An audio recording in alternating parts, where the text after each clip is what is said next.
The galaxy we inhabit is a merciless and inhospitable cradle of both life and death. Species rise and fall alike to the dawn and setting of a sun cresting the horizon, yet none last eternal but the true inheritors of the galaxy. For today, I shall, as you would say, elucidate the deeds and legends of the mightiest empire to ever grace the stars. The immortal rulers of the void, the Necrons. Verminous beasts poured through the breach in their multitudes, dragging my warriors down and peeling open their metal bodies.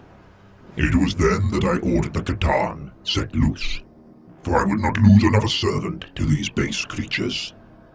Nathoran, the spiral flame, emerged upon the battlefield in an explosion of blinding light.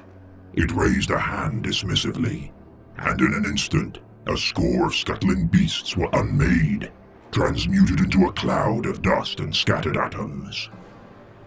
Aliens swarmed over the C'tan's blazing form, bodies melting away even as they tried in vain to breach its necrodermis.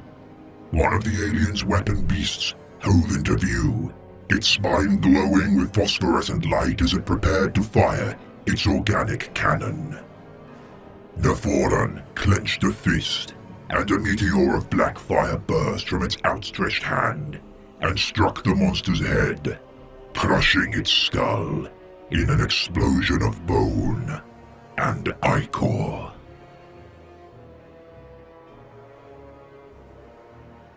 To understand my people's ascension as the rulers of the stars, one must acknowledge, in facing the primordial intelligent beings spawned from the foundational energies of the galaxy. Mighty and powerful creatures, which promise my people salvation from the meddling of the Old Ones who spurned our suffering and their duty to lift us from our fate. A bargain struck for vengeance, costing the very soul of my people. We were not to know the true depths of betrayal that one species could inflict on one another until accepting power from such malevolent deities. The ancient beings that you would regard as star gods, the C'tan. In the beginning of time and space, little existed in the mortal realms beyond atoms. Celestial bodies birthed and exploded, their unstable genesis spewing stardust across the void in their inexorable cycle of death and rebirth. Supernovas lit the expanse of nothing, causing nebulas to form and life to begin its slow toil of evolution, decay, extinction, and renewal. Among such primordial beings, the C'tan roamed the galaxy as swirling gases comprised of insurmountable amounts of pure energy, approximating etheric yet benign creatures of nature. The first self-aware beings to ever grace the stars, the thoughts of the C'tan derived from the plasma and electromagnetic flares of the stars themselves, echoed before the first planets of the void had even cooled from the crucible of creation. Absorbing the solar energy of stars for sustenance, with time, these forms adapted to grow great diaphanous wings and travel the electromagnetic through lines of the galaxy.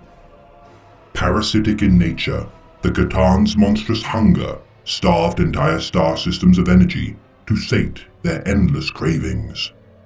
Consuming untold stars across space, their voracious appetite would regardless prove insignificant to the damage done to an ever-expanding universe.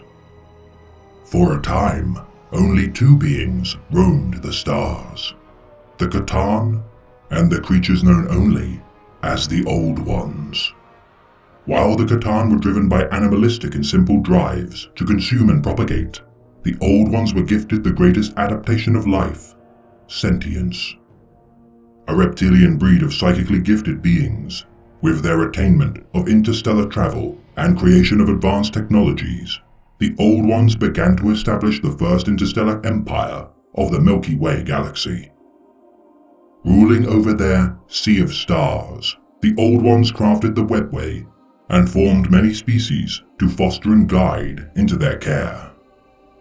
Slann, Krox, Jokero, and even humans as they began to learn and grow into beings which would embark upon forging their own destinies, and above all species which were raised, were the Eldari.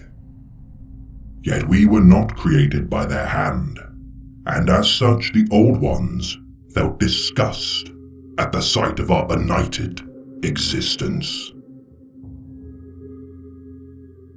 Our birth world a barren and radiation-soaked cancer upon the stars.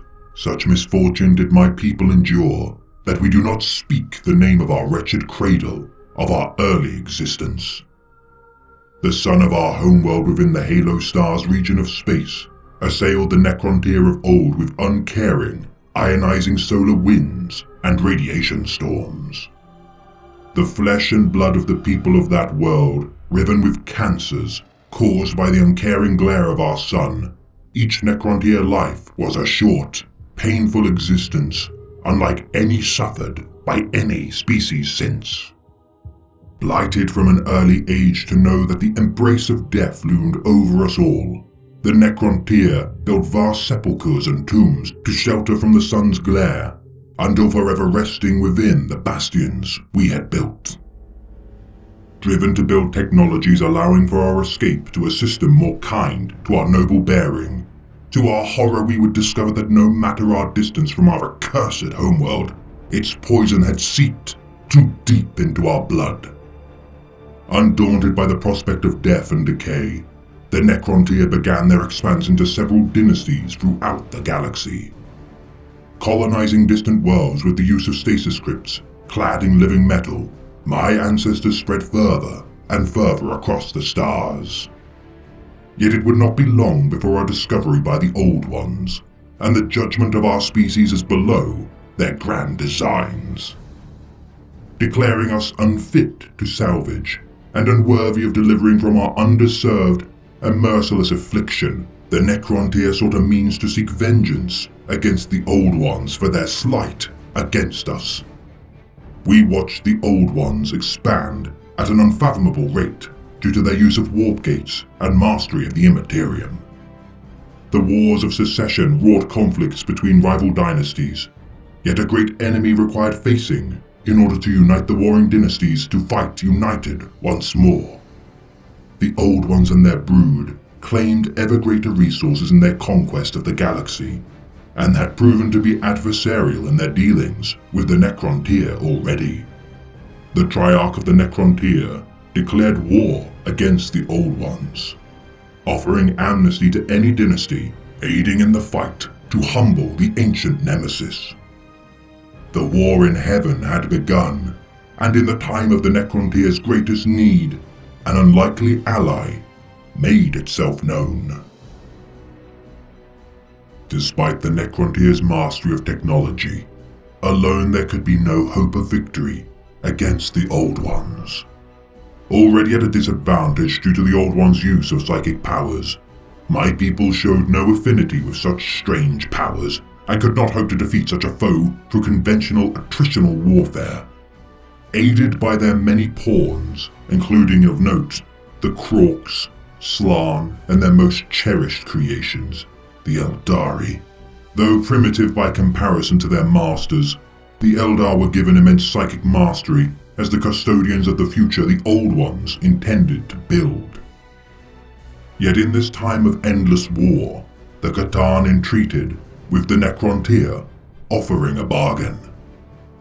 Unknown to the Necrontyr, the C'tan had already fought the Old Ones in millennia past, and in the aftermath of their failure, hidden while seeking a means to unleash their wrath against their hated foe. Forging an alliance with the Necrontyr, the C'tan offered their knowledge in defeating their psychically gifted mutual enemies in exchange for the technologies of the Necrontyr, creating bodies of necrodermis metal to house the energies of the C'tan. The now monoliths of death and destruction imparted instructions to build blackstone pylons to diminish the warp-induced energies of the Old Ones. With the construction of such pylons, the warp in its entirety would be sealed from the material universe, killing all living creatures imbued with a soul and leaving plenty of nourishment remaining for the Star God's appetite.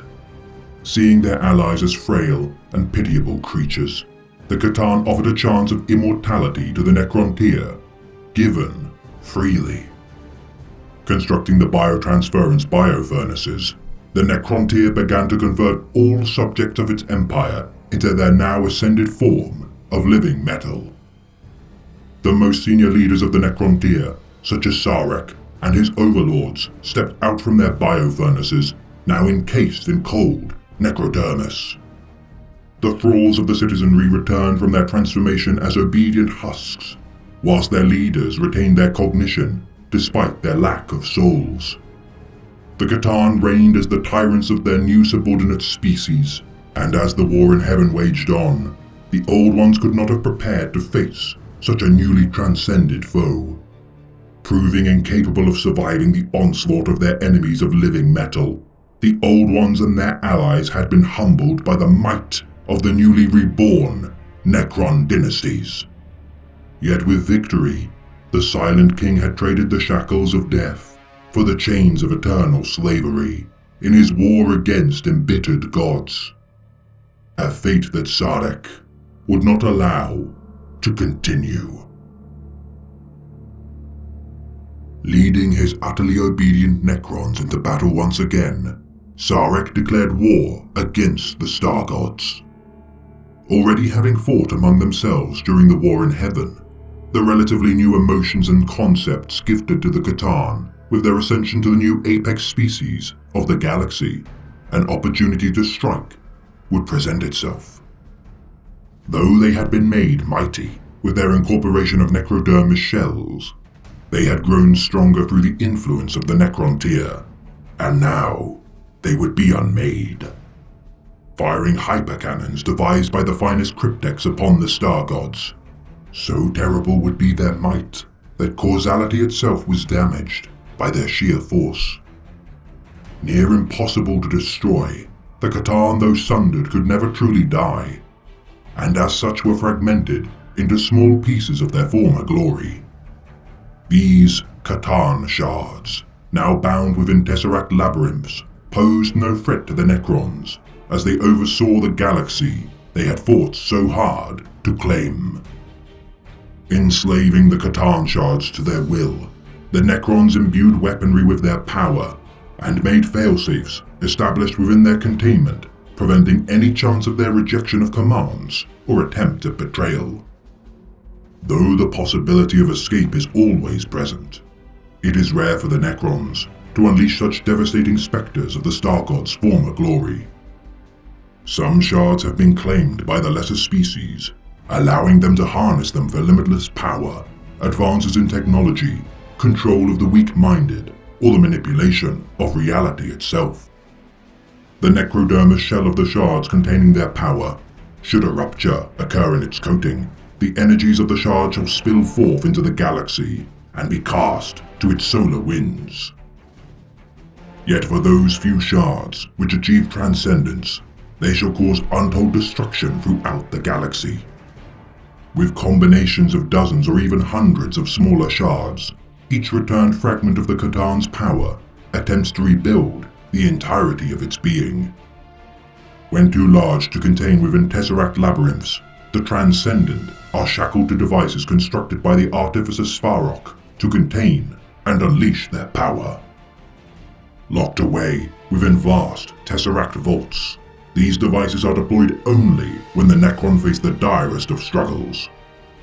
Guarded by a Canoptech Sentinel, the Sentinel draws power from the Transcendent to power a containment shield strong enough to prevent its escape from confinement, and constructs Canoptech leeches tasked with constantly repairing and maintaining its prison. Endlessly bending reality to aid in its liberation, the Transcendent C'tan are relentless in their efforts to free themselves from bondage, yet fight an endless battle against their fastidious and efficient jailers. Though middling in comparison to their former might, each C'tan shard is powerful beyond measure when compared to even the mightiest of mortal champions. Varied in their application of reality-defying displays of wrath, the C'tan are capable of wielding the matter of the universe itself to their will, able to cast antimatter meteors as projectiles, create pillars of flame, drain the life from those they gaze upon, or even rot their victims by the merest touch. The C'tan also weave grand illusions to deceive, confound, and trick their foes. Incorporating world-molding abilities, such as to cast the earth or conjure blazing flames with only a thought, their mere presence destabilizes gravitational forces and interferes with warp traversal and teleportation beams.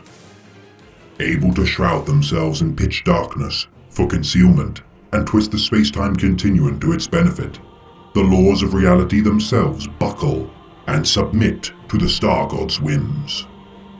Their transcendent forms can cast rains of explosive fire from the sky and phase through solid objects, their necrodermic form capable of striking the earth beneath its feet with seismic force. Though few in number, several C'tans still exist to this day, predominantly commanded by the Necron dynasties. Mephet-Ran the Deceiver was the first to commune with the Silent King of the Necrons.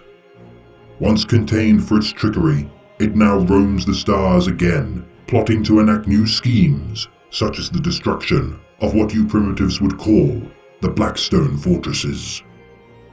Azagorod, the Nightbringer, the catalyst for the reawakening of the Necrons, is a fell shadow of the stars. Alike to the appearance of the primitive belief of their so-called Grim Reaper, such an attribution is quaint when compared to its potential to rend all life across the galaxy.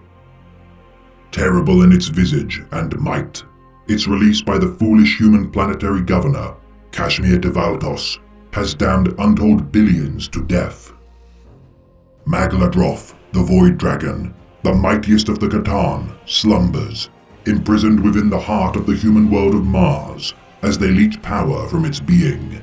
Venerated as their so-called machine god by their Mechanicus, their foolish cult does not comprehend the danger posed from its escape, as it is theorized that it is the only C'tan remaining, unbroken into shards.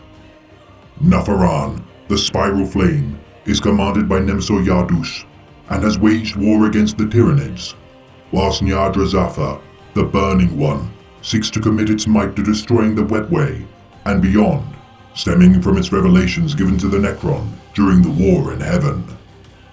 Anathema to the existence of the C'tan, the warp is alien to both the Necrons and Star Gods, and as such, with the influence of the Burning One, the Dolmen Gates allow for the dynasties to warp travel without accessing the Webway. Ashad of Zahulash, the Potentate, once powered the ancient Pharos device on the planet of Sofar, built from the material of Blackstone. Yet due to the meddling of the humans, the device would erupt and invite the Tyranid menace into the Milky Way galaxy. Reactivated with the birth of the Great Rift across the galaxy, the Archmagos of the Mechanicus, Belisarius Cawl, would hope to strike a deal with the ancient shard, yet not be immune to its treachery. Tricking the ancient Zahulash, Belisarius managed to teleport the being to a faraway region of space, surrounded by the tomb worlds of the Necrons, never to be heard from again. And while other shards remain to be found, derived from the beings Ayashudra, the Endless Swarm, Landugor, the Flayer, Ogdriada, the Arisen, Saranoga, the Outsider, Igranaya, the World Shaper, and Kalugura, such fragments remain hidden and lost to those who lay claim to the void. For perhaps it is best away from mortal hands. These are the gods of your time. God of machines, God of chaos, God of men. It paused, evaluating the word. There is weakness in this era. You are a man. You are weak.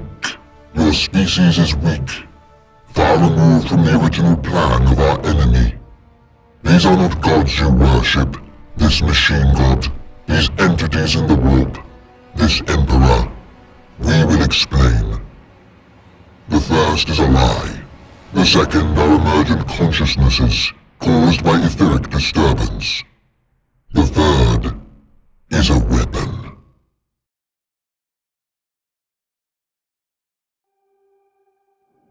Order, unity, obedience. We taught the galaxy these things long ago, and we will do so again.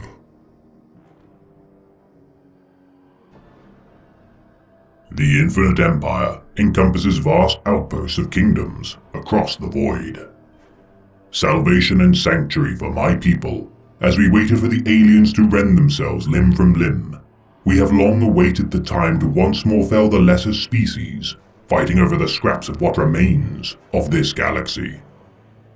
For it is time to attempt to explain the inner workings of the bastions of the Necrons. For even by forewarning you with such information, we shall delight in your futile attempts to comprehend and hope to resist them. The domains of the unconquerable. The Tomb Worlds. During the 60 million year Great Sleep of the Necrons, my people required safe and secluded worlds to lay dormant until our reclamation of the stars could begin, once again in earnest. A combination of ancient Necron-tier settlements, Tomb Worlds do not require a thriving ecosystem, and as such are perfectly adapted to be buried under the surface of long-dead worlds. Such barren planetoids do not entice the living mortals due to their lack of resources or harvestable organisms, and as such are ignored by aliens such as the humans, Tau, or even savage orcs. Cleansed of life during the red harvests of the Infinite Empire, only the most peculiar of factions seek to unearth secrets from beneath such sterile worlds. Exploratory teams delving too deep into such tomb worlds are inevitably naive as to the contents of such ancient ruins, and incur the wrath of their defenders. The meddling Mechanicus of Mars among the first to uncover such caverns. Should they delve too deeply and best the first layers of defense of a tomb world, greater threats shall combat such interlopers as they approach closer to the stasis units of the reigning Necron Lord entombed within their Blackstone sarcophagus. No tomb world is the same, nor do they follow a template pertaining to an ideal purpose. Commanded by their Platinum Lord within its core, each tomb world's military deployment methods, infrastructure, and even architecture are defined by its ruler. Millions are seeded throughout the galaxy, and with the rebirth of each quiescent fiefdom, they shall each in turn aid their might to the glory of the Necron dynasty's resurgence. The true extent of the amount of tomb worlds, known only to a few select nobles of the Infinite Empire, even I, to my shame, do not know the full extent of how many tomb worlds are among the stars. Often colonized by unwitting species, such as the humans, it is a truly hubristic thing for such lesser creatures to dare sully the soil of a tomb world, and for their ignorance, they shall incur reprisal, as my people when roused, once more cleanse their planet of detritus. Though it is worth stating that there is a hierarchy of value and prestige among the tomb worlds, due to their providence and past glories. Crown worlds are the most significant of the tomb worlds, each one a proud symbol of the Infinite Empire's past, as the epicenters of galactic power prior to the Great Sleep. Storing the vast wealth of the Necrons' knowledge, resources, and finest technologies, the Crown Worlds have weathered the hibernation of our species with the greatest success. Core Worlds are the beating heart of the Infinite Empire, and though not as prestigious as Crown Worlds, each ruler of such a tomb world is a close relative to the regent of their respective Crown World. Though bereft of the majesty of their betters, each core world houses vast armies to defend the Necron species and is essential for the defense and prosperity of our people. Fringe worlds are the lowest rung of the hierarchy of the tomb worlds, often befitting such a status due to their long distance from the nearest core world or lack of notable ruler. More alike to a penal institution or hub for laborers, little of worth can be derived from such worlds, other than the sheer number of vassals to be subsumed by their nearest core world.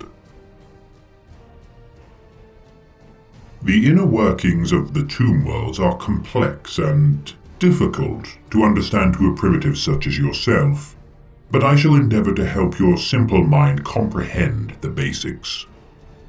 Through use of interdimensional geometry, my people were able to construct vast interiors to what might otherwise seem a smaller exterior.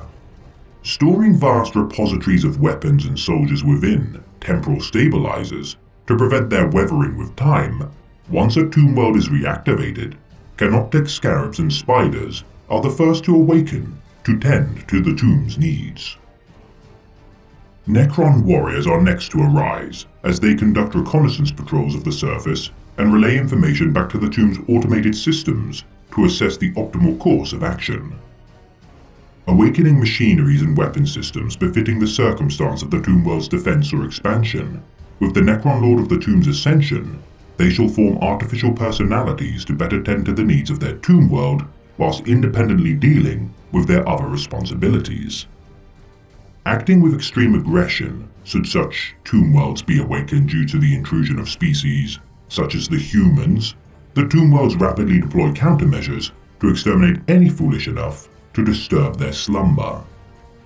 Such countermeasures, known as the Harvest, any and all resources within the tomb world shall be used to annihilate the trespassers upon their rightful domain of genocidal proportions. Causality is our strength, for with only a few select individuals within each tomb world retaining sentient thought, much of such actions are preordained, and as such follow a chain of events to facilitate compliance.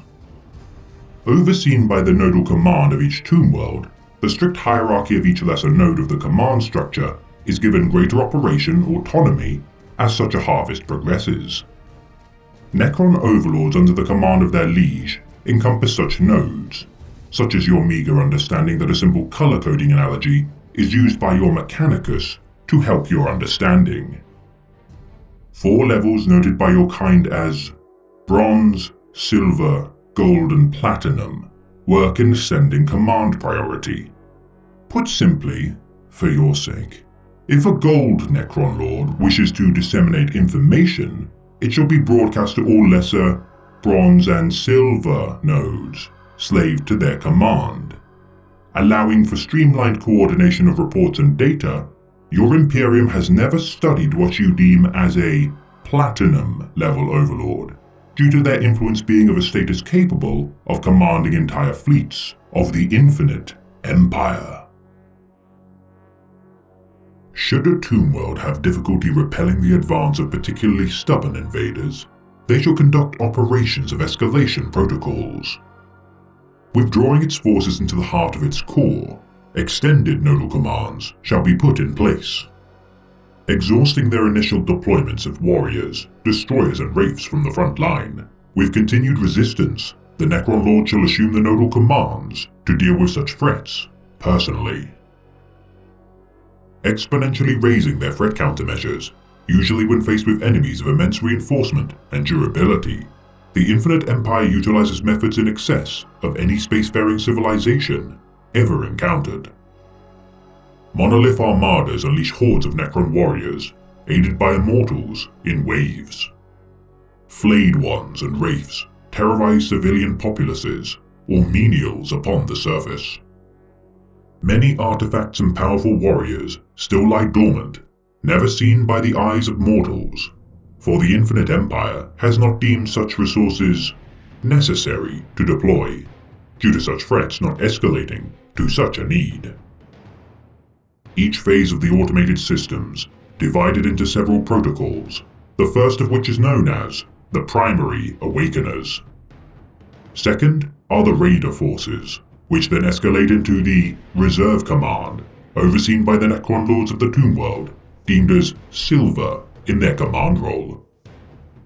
Line formations are led by a total of 4 Bronze-level Necron Lords, consisting of the wide varieties of combatants, aided by the monoliths. Priority Command is the mightiest structure observed by the Imperium of Man, overseen by a Gold Priority Necron Lord. Deploying Tomb Stalkers, aerial support, Voidcraft, and on rare occasions pariahs, humanity trembled before such onslaughts with only the merest glimpse of our full power. Platinum level command is mere speculation to the dolts of the Imperium. For should they ever receive the full wrath of my people, they shall know only devastation, suffering, and likely, the extinction of their puny species. The most revered overlords of the Necron dynasties each hold dominion over a world of great renown, befitting their terrible and magnificent legacy. Chief among all crown worlds is the seat of power of the Infinite Empire, Mandragora. Domain of Imhotep the Stormlord, ruler of the Sautekh dynasty, Mandragora has been a symbol of the Necron's indomitable strength since the era of the War in Heaven. Its stasis crypts, filled with the finest warriors of the Necron dynasties, not a single crown world compares in their armaments and defensive systems. Emerging from the Great Sleep, despite the power struggle birthed from its resurgence, the Stormlord now rules as its undisputed pharaoh, seizing its preserved and pristine wealth. Ordering the Dolmen Gates to be reactivated with his revival, the Stormlord sought the reclamation of the core worlds besieged by the Orc war boss, Snagratooth. Utterly destroying the Greenskins, Imhotep's forces further swelled to become the single most well-armed and numerous dynasty to currently grace the stars. For even Sarek, the Silent King, stalks the stars in secret, yet with fewer tomb worlds to call his own by dint of his clandestine efforts, it is unclear if any Necron ruler can match the sheer might of arms commanded by the Stormlord. Geden, the planet of shadow, is the crown world of the Nihilakh dynasty. With the reawakening of Geden, its 40-dimensional stabilizer array saw to half its surface being phased into a pocket dimension, causing catastrophic damage.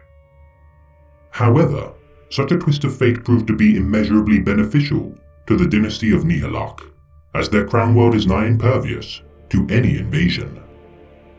The Oracle Chamber deep within its core, imprisoning the severed head of an ancient alien prophet, the rulers of Geden utilize its psychic precognition whilst keeping the being alive using stasis fields and temporal stabilizer technologies.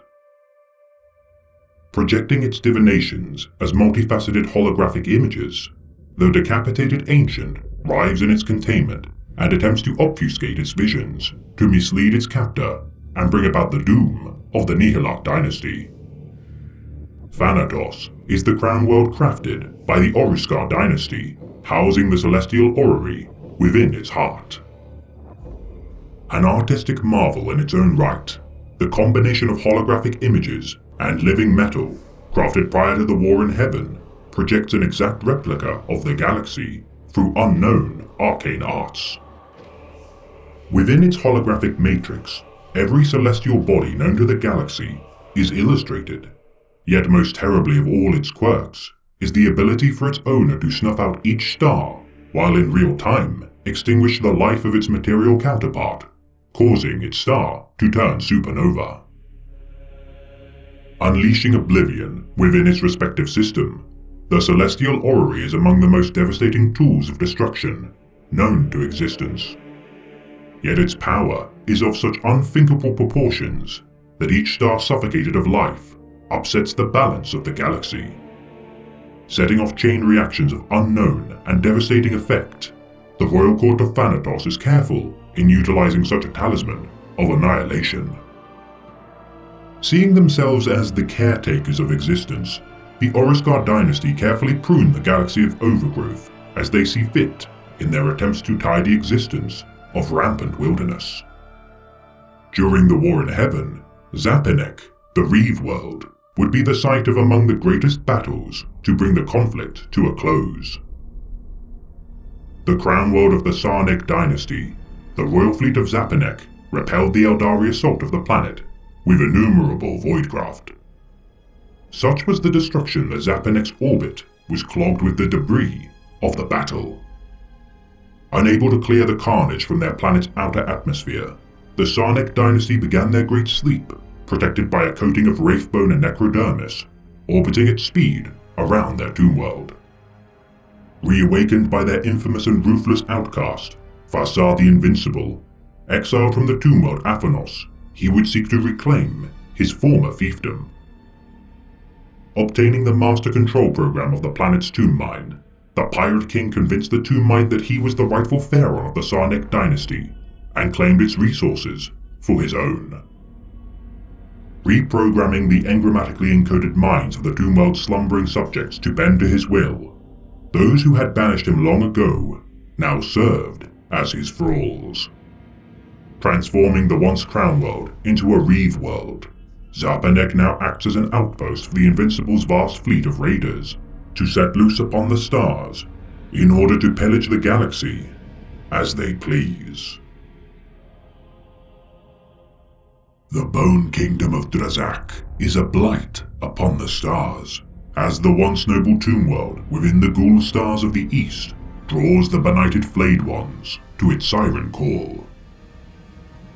Presided over by Valgul, the fallen lord watches over his charnel kingdom of the deranged and insane, seemingly bereft of the curse of his subjects. Announcing times of bounty to raid nearby worlds for flesh, Valgul's reavers collect their fell plunder to feed their crazed people. Yet never shall their hunger be sated. Trantis, the Raider's moon, once a fringe world of no repute, was in its prior service subservient to the imperial world of Mandal. Descending upon the human mortals with the awakening of their node command protocols, the raiding parties of Trantis strike at night to claim their bounty from the world's settlements, harvesting entire towns in a single solar night.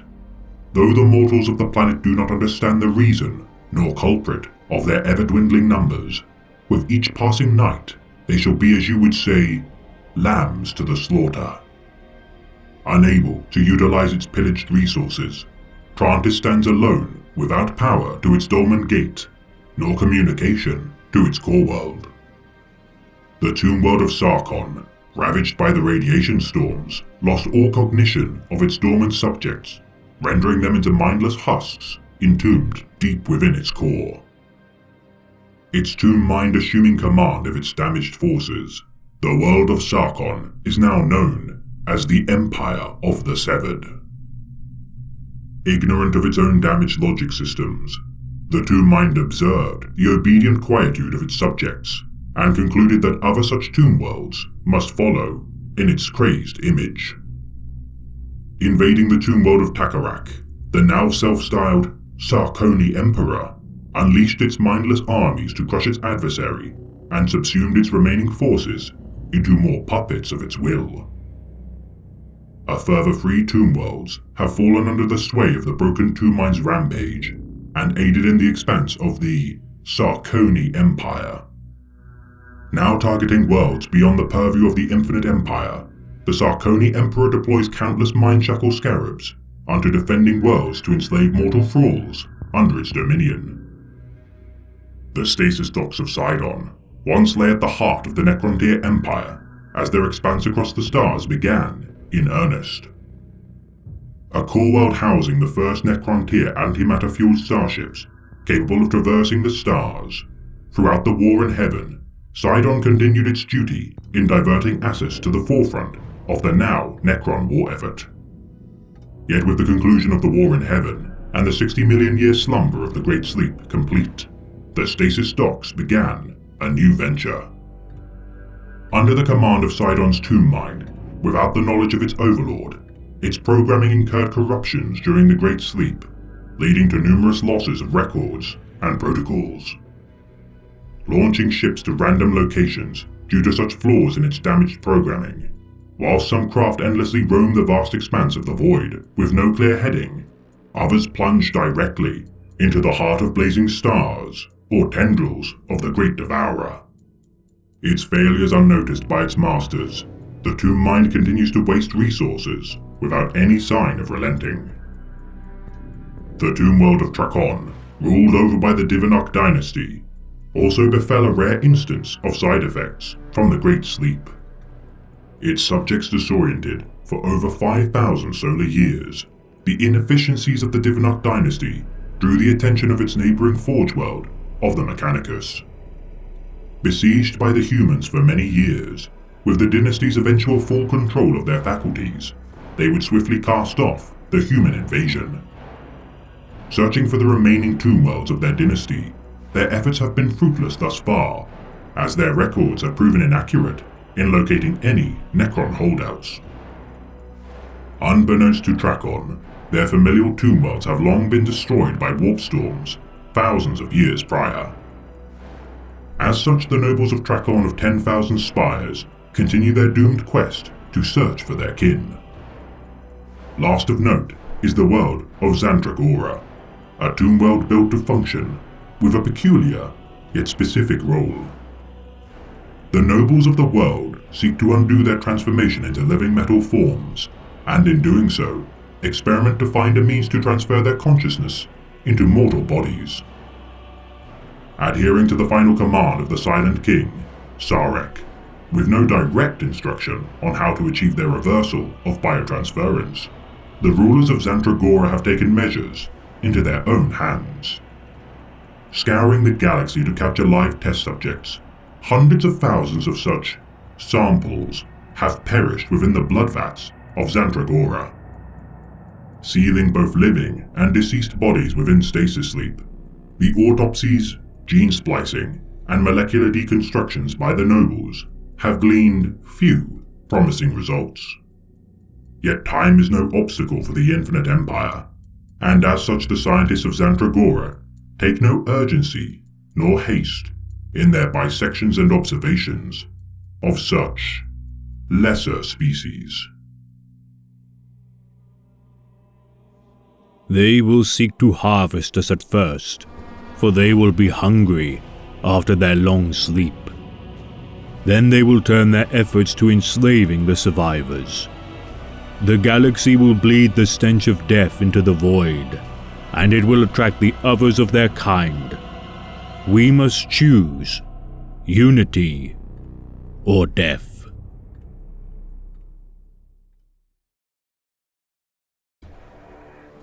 We are less than cattle to these beings, chattel to be cast aside, consumed or made sport with for their pleasure.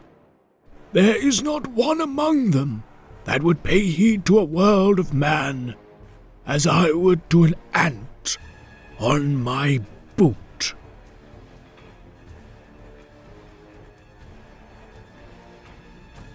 Throughout the Milky Way galaxy, untold millions of worlds teem with life. Coalescing into tribes, civilizations, and empires, the cycle of endless war is propagated by insects of the void. Eldar, orcs, Tau, humans, all waging wars of insignificant annihilation as they strive to endure the dying of the light. Yet there is only one species capable of ruling the galaxy, the god-slaying, eternal vestiges of living metal, the subjects of the Infinite Empire, the Necrons. Unlike the verminous lesser species, the Necrons' origins date back to a once virgin galaxy. Known then as the Necrontyr, my people pioneered the greatest technological marvels and innovations ever to be discovered by mortal beings. Yet we were gifted only misfortune, for prior to our ascension into necrodermic bodies, we reaped only the most unjust suffering imaginable. The cradle of our birth world capable of producing life, despite our evolution into intelligent beings with no aid nor intervention, a curse of fate befell my people. Our planet of Genesis within dangerously close proximity to our system's star, the malevolent celestial body barraged our planet with immense levels of radiation and solar storms. Cancers and growths were endemic throughout my people, for none among us would exceed the age of 40 cycles.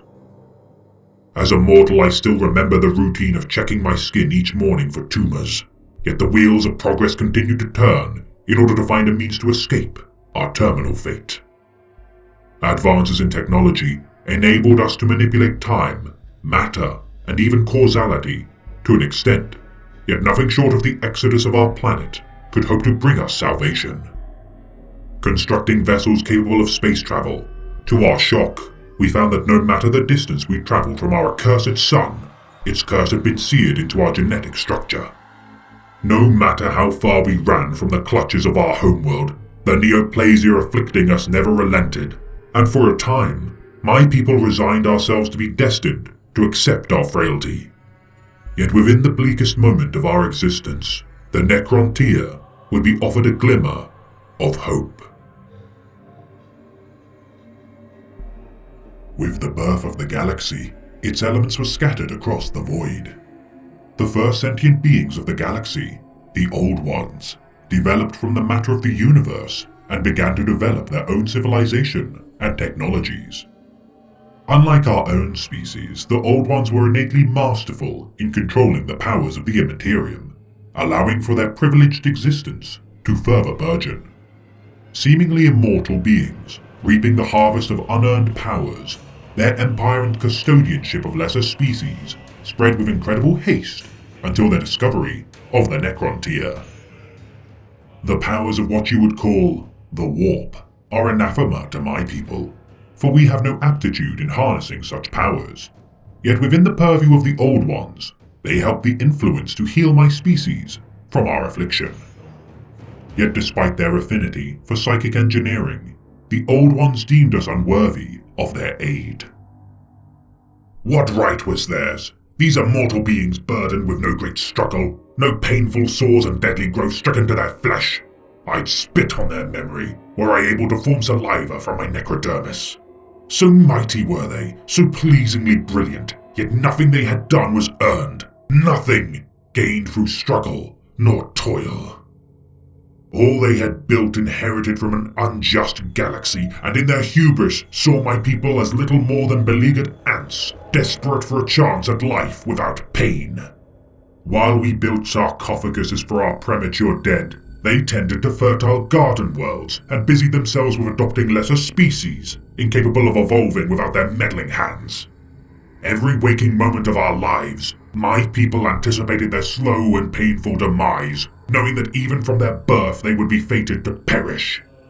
With the rejection of the Old Ones, to aid in our plight, the dynasties of the Necrontyr began to secede from the Empire, and the rule of the Triarchs, led by the Silent King, Sarek. The wars of secession wrought death and destruction among my people. Yet despite the conflict, our empire continued to grow. Realizing that our species would dwindle without a common enemy to unite us, the Silent King enacted a war to combat the Old Ones for the slight made against our people. Yet alone we could not hope to face such powerful beings, and in our time of need, another benefactor presented itself.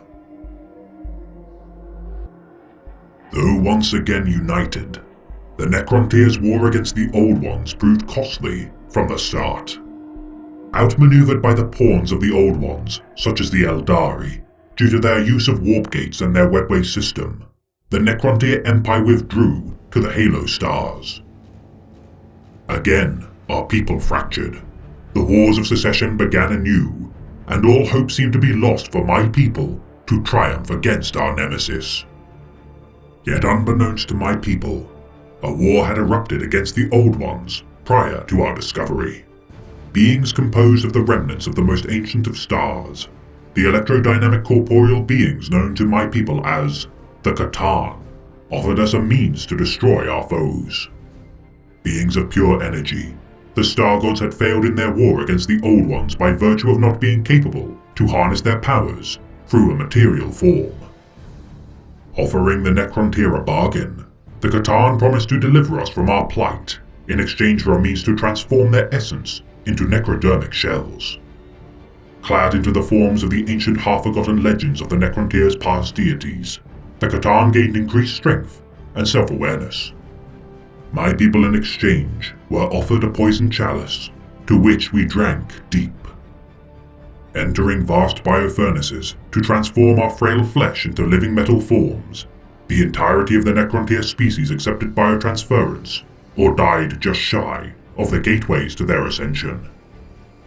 Only the rulers of the Necrontyr of old retained their cognition, for the lesser subjects of our empire emerged from the biofurnaces as little more than automaton husks. The Star Gods ate hungrily at the life energy of the now enslaved thralls of the Necron species. True to their wager, the C'tan with the Necron armies at their side did annihilate the Old Ones and their puppets, yet with the Star Gods' transformation, an insatiable hunger had grown. Not content with the genocide of the Old Ones, the C'tan began to fight among themselves for power as their obedient indentured servants witnessed their terrible malevolence. Yet the Silent King would not allow for his people to be slaves eternal, and as the Star Gods waged their civil war, Sarek enacted his reprisal. Shattering the C'tan with vast hypercannons and containing their essence inside Tesseract vaults and labyrinths, the Necrons had finally bested each and every one of their foes. Though with time, the Eldari species could pose a threat to the Necrons' dominion, and so it was ordained that the Necrons must shelter for millennia as the Great Sleep enabled the preservation of the now Infinite Empire. Constructing vast tomb worlds to harbor our slumbering species, the Necron Empire waited for the inevitable fall of the Eldar and any species to follow in their wake. For 60 million years, the Infinite Empire slept, yet we could never foretell the myriad events that plunged the galaxy ever further into chaos, degeneracy, and ruin. Awakening to find the void beset on all sides by lesser species, billions of Necrons still slumber as the galaxy rends itself apart, root and stem. For the reclamation of the stars shall be the greatest undertaking my people shall ever endure. For with the return of the Silent King, and numerous dynasties each led by their respective overlords, our wrath shall be felt once more. The dynasties of the Infinite Empire are so numerous that even those active within the era Indomitus encompass only a fraction of our combined might. Each led by a Pharaon of the royal dynasty, the masters of such great kingdoms of the Necrontier's bloodlines command several planetary systems, each containing clusters of doom worlds. Ruling over their crown world, each Pharaon of the Infinite Empire calls to their core worlds and fringe worlds to support their seat of power as they conduct independent campaigns to reclaim the stars.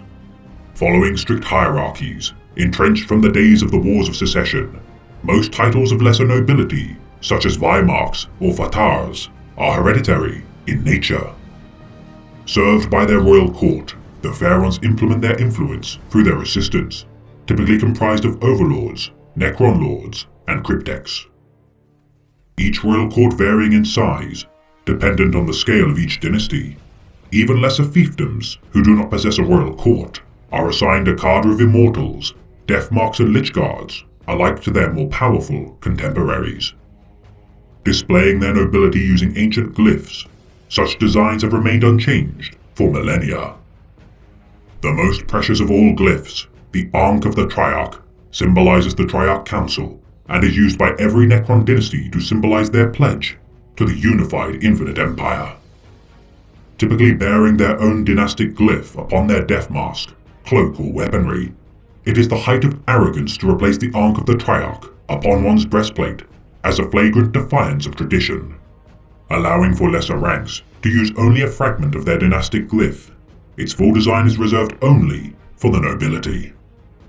A rare few nobles bear no glyph at all, though this is typically a sign of their dynasty's fall during the War in Heaven, or the stripping of their rank, and as such these individuals are treated with suspicion.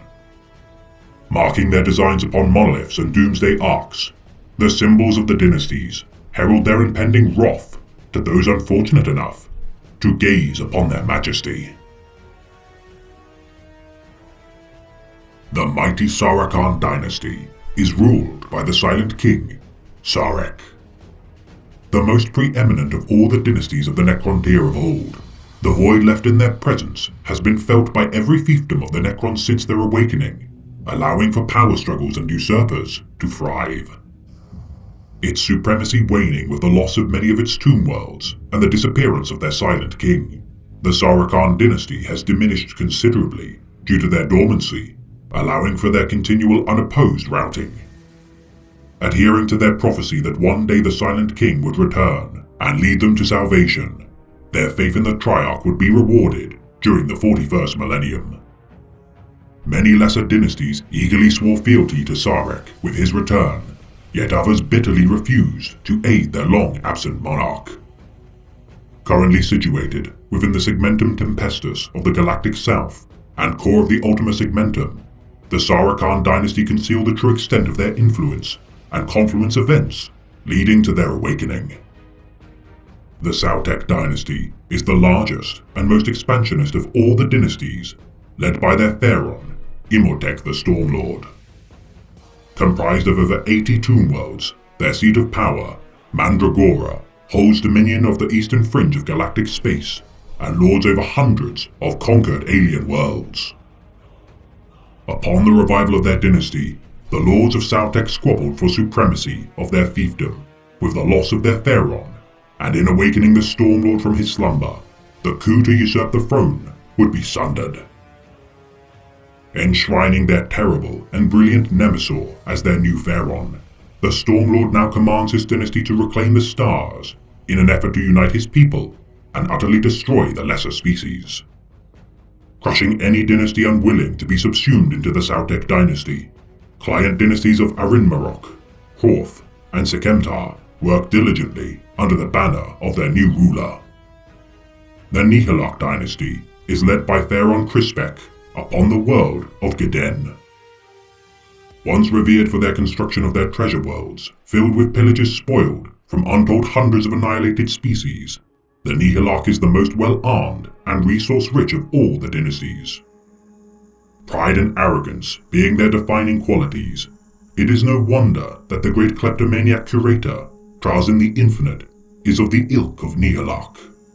Allying with the Silent King with his resurgence across the stars, the isolationist dynasty destroy any unwelcome interlopers of their territories, using their nigh undepleted armies. Predicting their opponent's actions, using the severed head of an ancient alien prophet, the Nihilak focus their efforts on hunting down Chaos factions and aiding the campaign of the Pariah Nexus. The Maynarch dynasty are among the most sinister in nature of all the kingdoms of the Infinite Empire, due to their actions of the War in Heaven. Infamous for their savagery and malice, the Silent King deliberately harnessed their aggressive tendencies prior to biotransference in order to better transform them into deliberate and ruthless machines of war.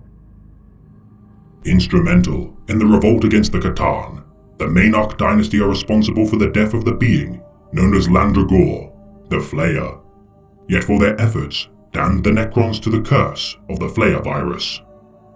The first to fall to the hunger of the flesh, several dynasties petitioned the Silent King to destroy the Maynarch dynasty to prevent the curse from spreading.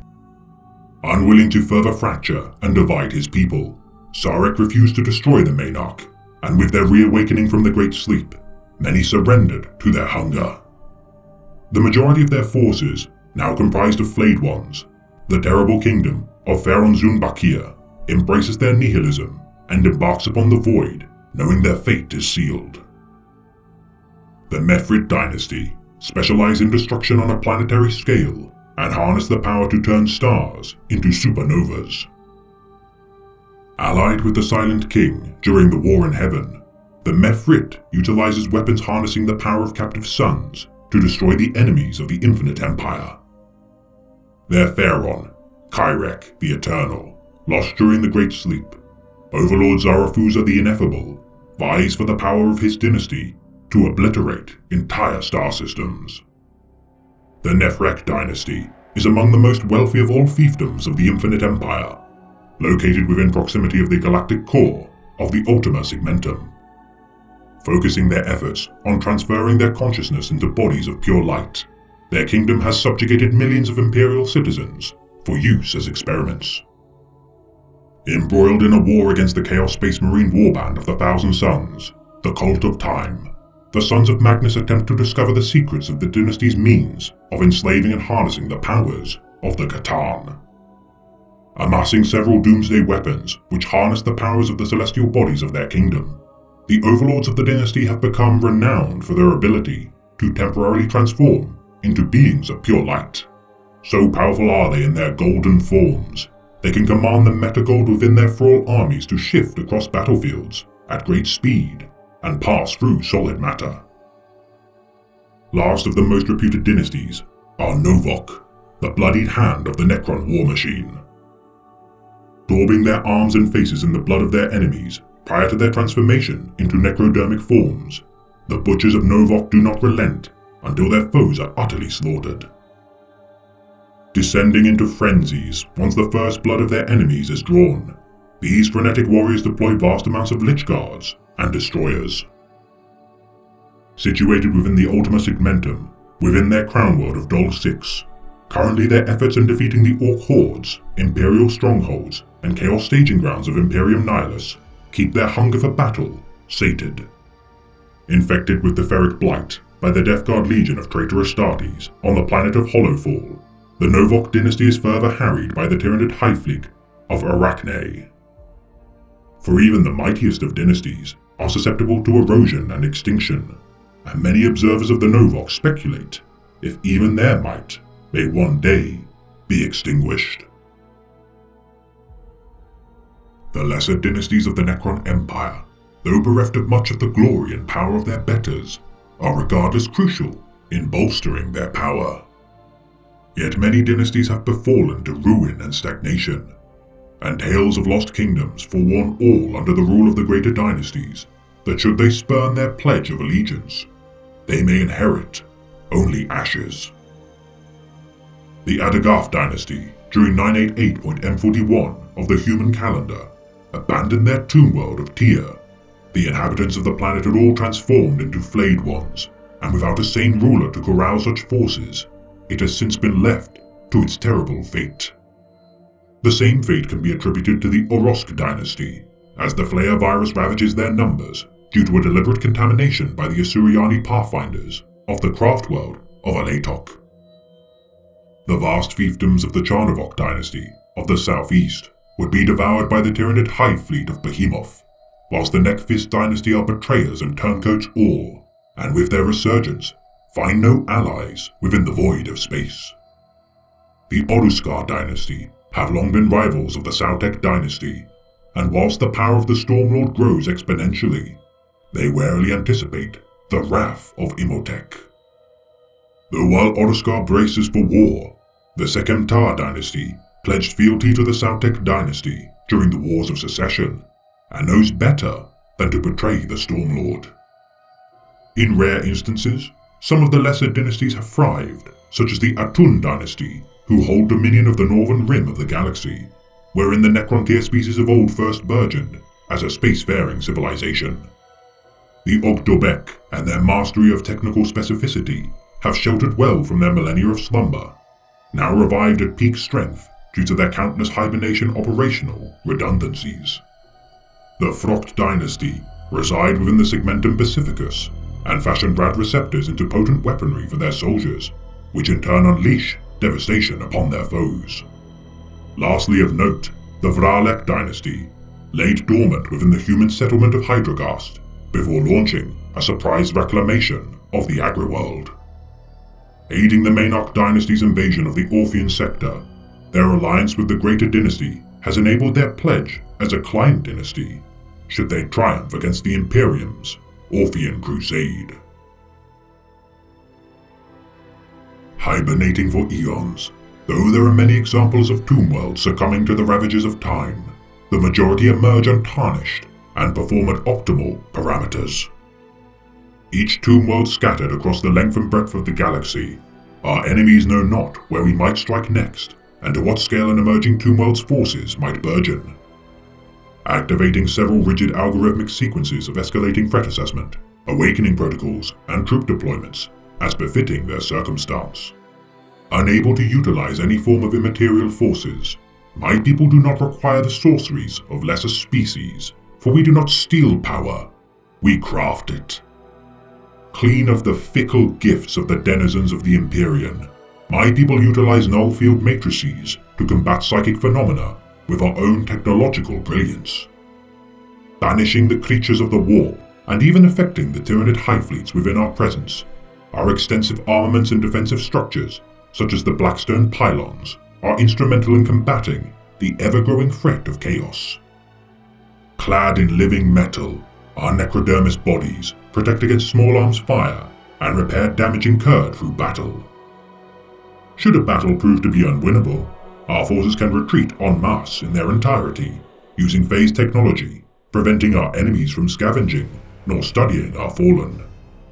For the more mundane mortal vermin of the galaxy, our armies of countless warriors unleash devastation wielding Gauss flayers, which deconstruct our foes at a molecular level. Vaporizing even the most heavily armored primitives, such as your Astartes, Necron warriors are reinforced by immortals wielding Gauss blasters, capable of felling deadlier foe. Other cannon fodder such as the human pariahs exist, though their use has diminished significantly following the humans' Aurelian crusades. Crafted from the human species who inherit the pariah gene flaw, these foot soldiers are an efficient means to harness one's enemies to turn against their former compatriots. Short-lived due to their rarity by dint of the humans purging pariahs within their own civilizations, their scarcity makes them an intriguing yet ineffective use of resources. However, if there is one resource of such enormity all too willing to be fed into the grinding treads of war, it is none other than the Flayed Ones. Of no utility nor use to the Infinite Empire, the nobles of the dynasties gladly allow untold millions of Flayed Ones to attack their foes should they keep a safe distance from their infection. Rarely deployed intentionally, the Flayed Ones appear from unknown pocket dimensions as they scramble towards any opposition who may provide a morsel of their prized flesh. Advancing before the sane and automaton forces of the Infinite Empire, the Flayed Ones have proven a disgustingly efficient means to crush mortal armies, despite the threat of the infection spread.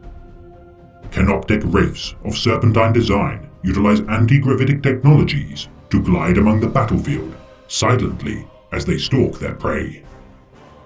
Armed with close-quarters weaponry, the Canoptek wraiths advance using phase-shifter technology to bypass solid objects and omit piercing the toughest of armaments with their scalpel blades. Destroyers are a most unremitting symbol of our wrath, marching into battle firing Gauss cannons whilst moving at incredible speed, whether using scuttling arachnoid legs or gravitic platforms. Their ferocity, beyond that of the Immortals, the Destroyers are war-made manifest, for their forms are twisted to better enhance the carnage they dispense.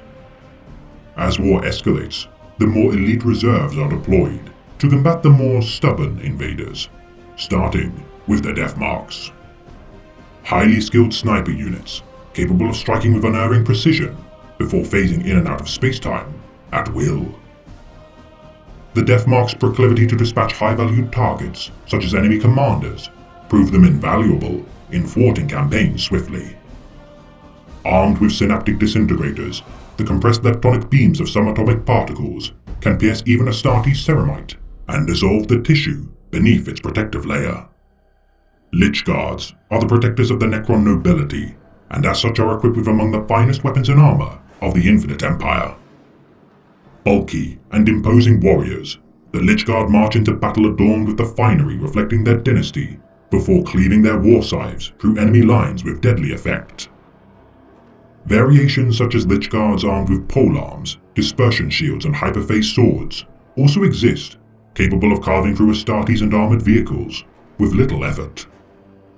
Triarch Praetorians are charged with the preservation of the Infinite Empire, and can be observed only during the most perilous of campaigns. Unlike their contemporaries, the Praetorians never undertook the Great Sleep of the Necrons, and as such have fought clandestine skirmishes across the void for millennia. Hovering above battlefields by use of gravity displacement packs before launching themselves into the forefront of battle, armed with their devastating Rod of the Covenant, their badge of office is among the deadliest armaments of the Necron arsenal. Should heavier support contingents be necessary, Canoptek Spiders stalk the most deadly of war zones, outfitted with dense armor.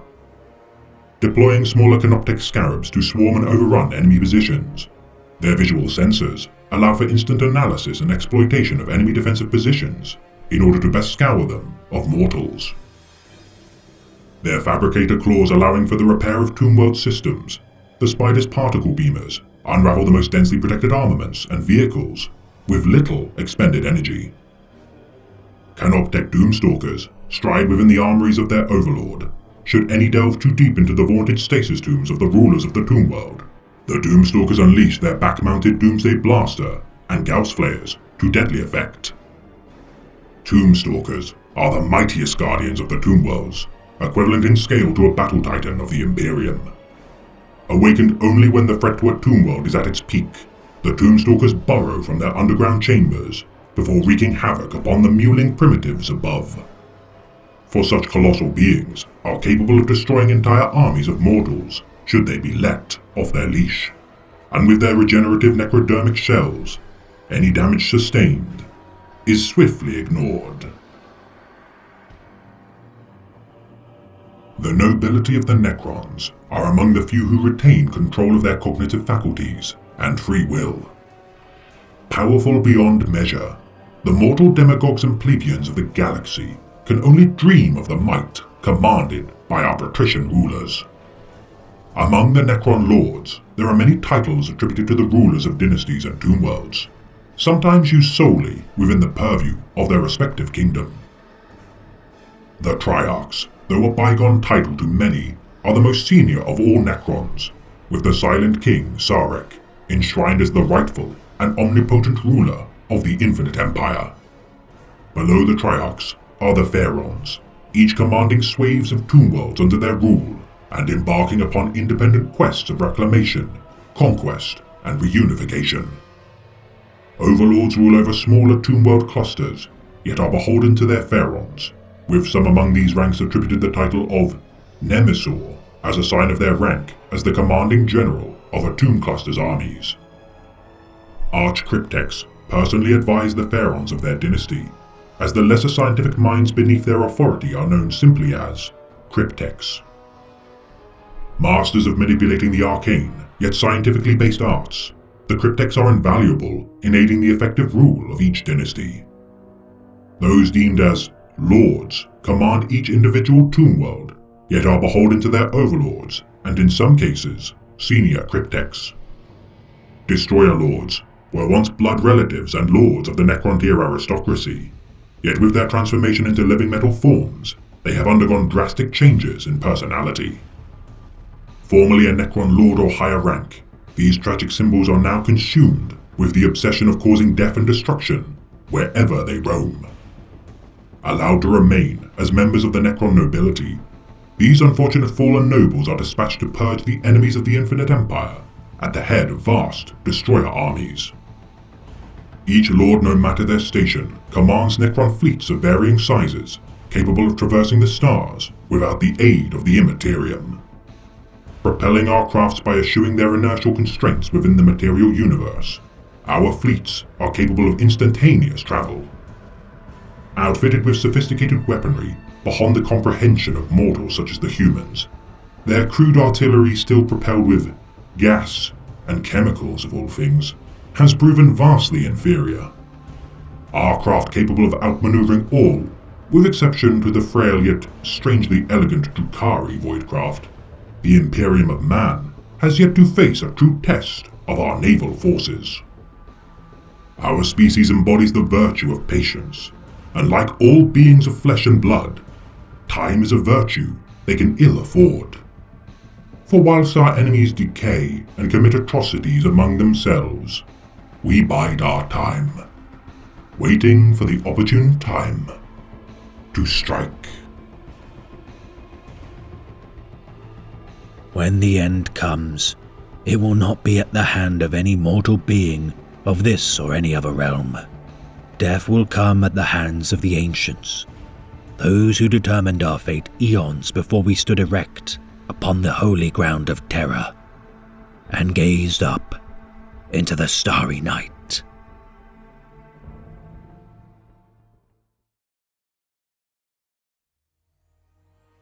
Armontek is the Necron overlord and once Pharaon of the Subekar dynasty.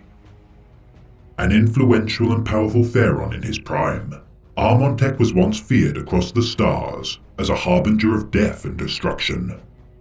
Fighting alongside the Catan during the War in Heaven, It is said that Amontech once struck a blow against the primordial betrayers, and is revered to have slain such a star god. Legends tell of his sundering of the planet Maldek with a single strike of his great war scythe, a story still retold by the Eldari eons thereafter. Hateful of his rival dynasty, the Carnavox, once Amontech laid down to endure the great slumber of millennia, a piece of his mind refused to rest. Distilled for 60 million years as a monument of his resentment, the call to reawaken the Pharaon of the Hollow Sun spilled forth his embittered psyche alike to a supernova. His former cognition destroyed, Amontech's resentment subsumed his mind, diluting his essence into an avatar of resentment. The Overlord Regent, Ahotech, now rules the Subekar dynasty in his lord's place, aware that great secrets and systems still lay locked away within Amontech's broken mind. The command protocols and fell secrets of the Crimson Scythe, untold mysteries ready to be reclaimed within the Jericho Reach system of space, are now buried deep in the tumultuous psyche of the Pharaon. Unable to fully awaken Amontech, the most venerable cryptex of the Subekar dynasty attempt to analyze fragments of the Pharaon's mind, hoping against all odds that he has not befallen the fate of the Flayer virus. Seemingly blessed with terrible knowledge of the Necron's future, the Crimson Cipher his act of slaying a god and causing untold damage to the Eldari webway, the ancient Eldar seek to one day hunt down and kill Amontech. Harboring the grief also afflicted to the Silent King, Sarek, of their people's transformation of biotransference, the price of immortality further wounded the psyche of the Star Slayer. Seemingly sharing the goal and vision of the Silent King to set in motion a plan to reclaim the galaxy for the Eternal Empire, such knowledge is lost to the depths of Amontech's mind. Said to be the architect of the dark pattern of planets within the Jericho Reach, their purpose remains a mystery to the Necrons, Eldar, and human Deathwatch observers. The Forbidden Tome, the Derleth Lexicon, describes a prophecy of a so-called crippled king, said to have stirred from slumber on numerous occasions. Released by an unknown accomplice within his household, reports state mysterious beings wielding blood-red scythes to return to the Jericho Reach, with Imperial scholars seemingly mistaking such terrible beings as chaotic in nature. For the Jericho Reach is a terribly benighted region of the void, and blood harvests abound as the last cries of genocide ring out across slaughtered worlds. But perhaps such tales are mere coincidence, and the Crimson Scythe's presence is just a coincidence.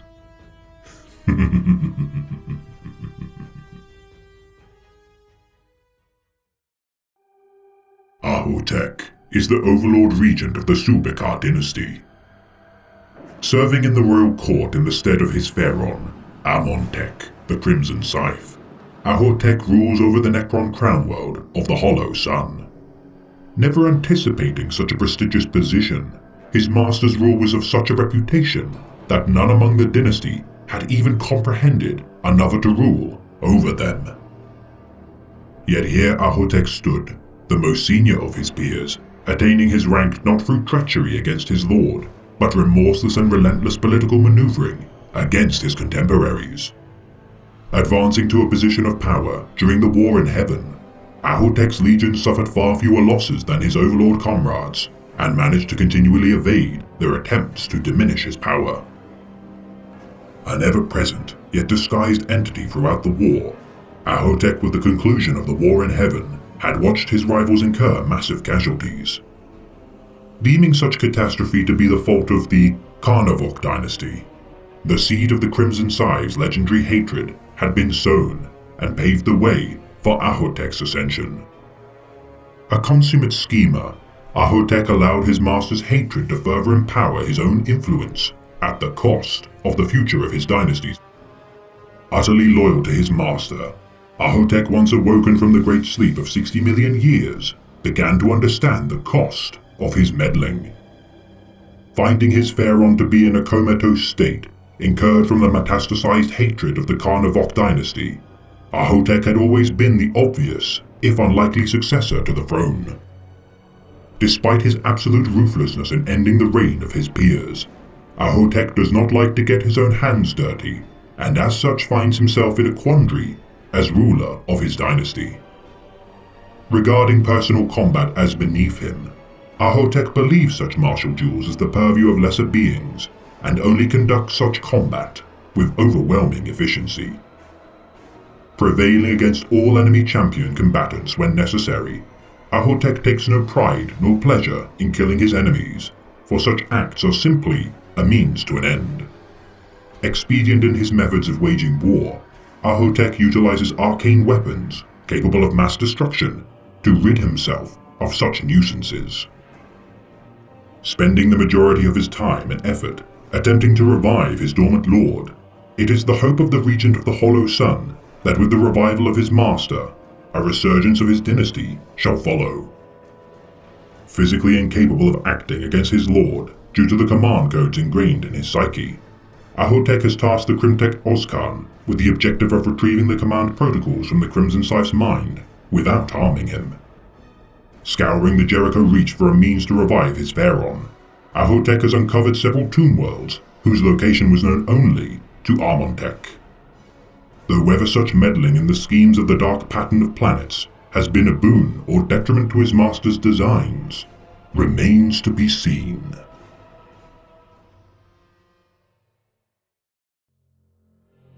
Fulek serves as a destroyer lord of the Subakar dynasty within the Jericho Reach. Once a valued lieutenant of the Pharaon of the Subakar dynasty, Amontech, the Crimson Scythe trusted his subordinate implicitly in the hopes that one day he would inherit the mantle of Pharaon, should he perish. Yet such a fate would be denied, as Fulek's once blood relative, Ahotep, rose alongside him through the ranks of the Subakar dynasty during the War in Heaven in their now ascended forms of living metal. Prevented from outright shows of violence against one another due to their command protocols, the embittered rivals instead fought shadow wars of subversion. The superior strategist in war, the Blood Prince of Subakar outshined Ahotep in every campaign he fought, yet took no heed for the clandestine actions culminating with his slumber of the Great Sleep. Awakening prior to the remainder of the subjects of the Hollow Sun Crown World, Fulek's hopes to present himself before the throne of Amontech had been dashed. The necropolis slumbered, its command programs refusing to acknowledge the authority nor presence of the Blood Prince. Ignored by the automated Canoptech spiders and maintenance devices as he roamed the silent halls of the Crown World, Fulek was truly alone. Descending into a state of lonesome madness, Fulek's once noble countenance gave way to insanity as the centuries waxed and waned. Transforming into a destroyer, a term given to Necrons entirely obsessed with the pursuit of persecution of war, his twisted conscience saw to the transformation of his necrodermis body into a figure more befitting a harbinger of destruction. His limbs melding into weapons, and lower half of his body transmogrifying into an anti-grav hull, all semblance of the Overlord of Subakar had been erased. Finding his way into the Dolmen Gate of the Hollow Sun Central Precinct, Fulek sought the means to harness his bitterness and fury upon the mortal creatures of the galaxy. Venturing forth from his own domain, Fulek's rampages of death and slaughter relent with his return to the Hollow Sun, only to begin anew after each restful sleep. Over time, more subjects of the Subakar dynasty arose from their slumber, inviting the wrath of the Blood Prince. Destroying hundreds of his kin before the awakening of Ozcan the Codifier, the Cryptek of the dynasty armed with the override commands of Fulek managed to bring the Destroyer Lord to heel. Now thrall to the whims of Ahotep, the Regent of the Hollow Sun, his bloodkin takes great pleasure in unleashing the demented killer upon the stars at the head of his own band of destroyers. Acting with extreme caution to prevent Fulek's remaining sanity from once more taking control and threatening his power, Ahotep utilizes such a remorseless and efficient killer to great effect, whilst hiding his own involvement. The Bloody Prince's attack patterns and objectives completely unknowable. The Death Watch of the Imperium, though on numerous occasions have faced the Destroy Lord in combat, continue to seek out his location, to no avail. The path of terror, massacres and ruin left in his wake seem to never come to an end. Ozcan is a cryptek of the Subikar dynasty within the Jericho Reach. Serving the Subikar dynasty with unflinching loyalty since the days of the War in Heaven, Ozcan would provide counsel to his ruling pharaoh, Amontek, during his era of slaughtering entire civilizations alongside the primordial Catan. Known as the Codifier by his dynasty, Ozcan watches over the dormant Crimson Scythe and schemes behind the back of the Overlord Regent, Ahotep. The only subject of his pharaoh capable of voicing criticism or counsel not deemed as platitudes, during the offer of the Catan to embrace biotransference, Ozcan was among the few to see through the deception. Despairing at Sarek's acceptance of the offer from the Star Gods, Ozcan knew innately that such a bargain would imperil the Necrons, and as such begged the Crimson Scythe to disobey the Silent King. Knowing Ozcan to have served his dynasty before himself time and again, Amontek and his closest advisor debated the matter in secret from the dynasty. Unable to convince the Crimson Scythe of the impending peril, the Subikar dynasty entered the furnaces of biotransference and re-emerged forever changed. Ozcan's very soul shattered upon leaving the biofurnace due to his prior wisdom deep within, knowing the price he had paid. Seeing his master revel in his newfound strength, it would be years before the warning of Ozcan came to haunt the Crimson Scythe. In preparation of the Great Sleep, the cryptek's warnings resounded in Amontek's mind, yet far too late to be acted on. Remaining faithful to his dynasty, upon awakening from his millennia of slumber, Ozcan observed his master's dormancy. Striving to once again awaken his pharaoh from his comatose state, Ozcan secretly defies the Overlord Regent Ahotep's command to retrieve the Crimson Scythe's command protocols locked deep within his mind. Tirelessly working to salvage his master's mind upon the crown world of the Hollow Sun, Ozcan hopes to one day return to a vessel of flesh and blood, alike to the Silent King's quest to reverse biotransference. Attempting to find a means to transfer his pharaoh's consciousness into a body of flesh and bone, Ozcan hopes such an endeavor shall allow for his master to reclaim the dynasty's former glory. Conducting secret research and experimentation, Ozcan has surmised that only a body, only as strong as a necrodermic shell, shall be suitable to house the Crimson Scythe's mind. Sacrificing untold human, Orc, Eldari, Tau, and other minor races to his toil, each subject has failed to house his master's damaged psyche, yet hope remains for the Codifier, for a potential host body has presented itself. An Adeptus Astartes body might suffice in allowing his master to be reborn, yet the capture of such powerful warriors is an especially difficult task. Coordinating the hunt for the capture of Space Marines for use as test subjects, should Ozcan succeed in his task, perhaps the pharaoh of the Subikar dynasty shall once more roam the stars. Though perhaps such a rebirth shall not be in the best interests of the Eternal Empire.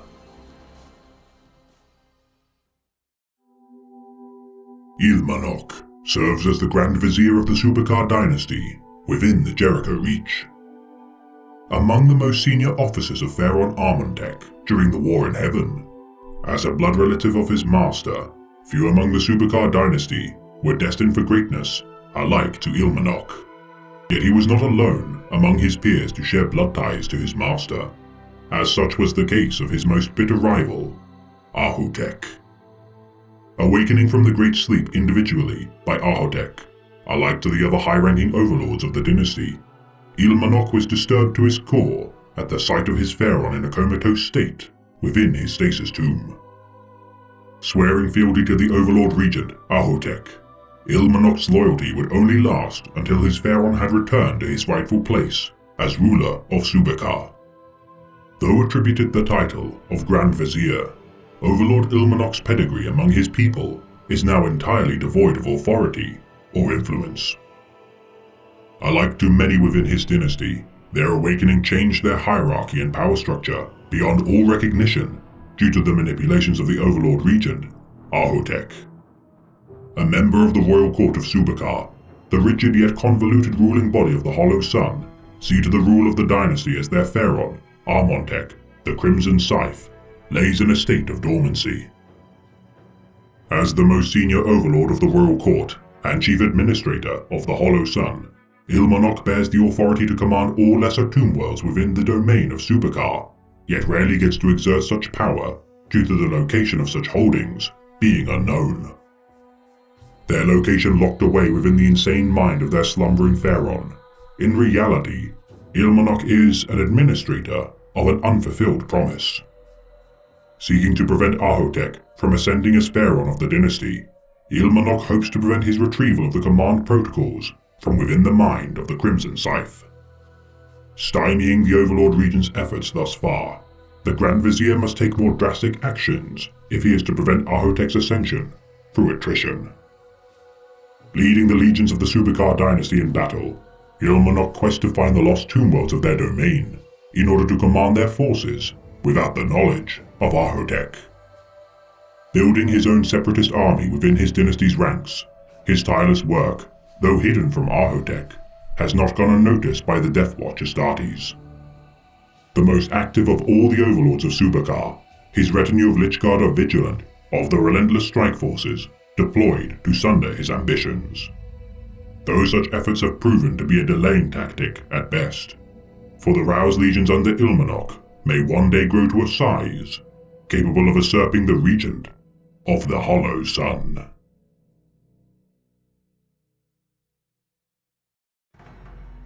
Rakos serves as a cryptek of the Subakar dynasty within the Jericho Reach.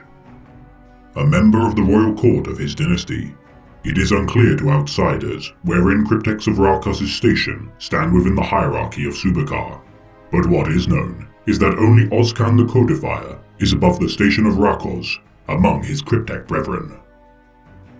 Titled as the Court Chronomancer, Rakos' duties include the historical archiving of his dynasty's past glories, present deeds, and future ambitions. Feared for his prowess as a master of arcane arts granted by the star gods of old, the Catan, Rakos is known among the wider Infinite Empire as the Harbinger of Eternity for possessing power beyond the comprehension of even the Overlord Regent of the Hollow Sun. Able to manipulate energies from vast engines of unknown providence within the bowels of the Hollow Sun, Rakos manipulates the space-time continuum at will, and is believed to be capable of physically traversing the galaxy at a moment's notice. Observing the past and future events of the cosmos, the Court Chronomancer utilizes astrology and prognostication techniques to divine the future of his dynasty to better their influence and interests. Espousing to have prevented the galaxy from total annihilation by virtue of his deeds made to preserve it. Whether any truth can be attributed to such a bold proclamation is not my place to say. Yet what I can divulge is that regardless of his many deeds, Rakos' power to change the fates of existence are not as all-encompassing as he asserts, for the meddling of other chronomancers of a similar vocation throughout the stars foil his best-laid plans. Keeping such concerns of interlopers to his influence as secret from his dynasty, such an admission of his lack of omniscient powers would certainly erode his influence over Subakar. Ever paranoid of the hidden force meddling in his affairs, it is his belief that the being he attributes as the Stranger will sunder the entire galaxy if not rooted out and defeated. The dead cell of the Deathwatch continues to monitor the actions of Rakos, yet their confrontation seems likely to not be in league with the Stranger. For only time will tell if such a calamitous event will erupt within the Jericho Reach.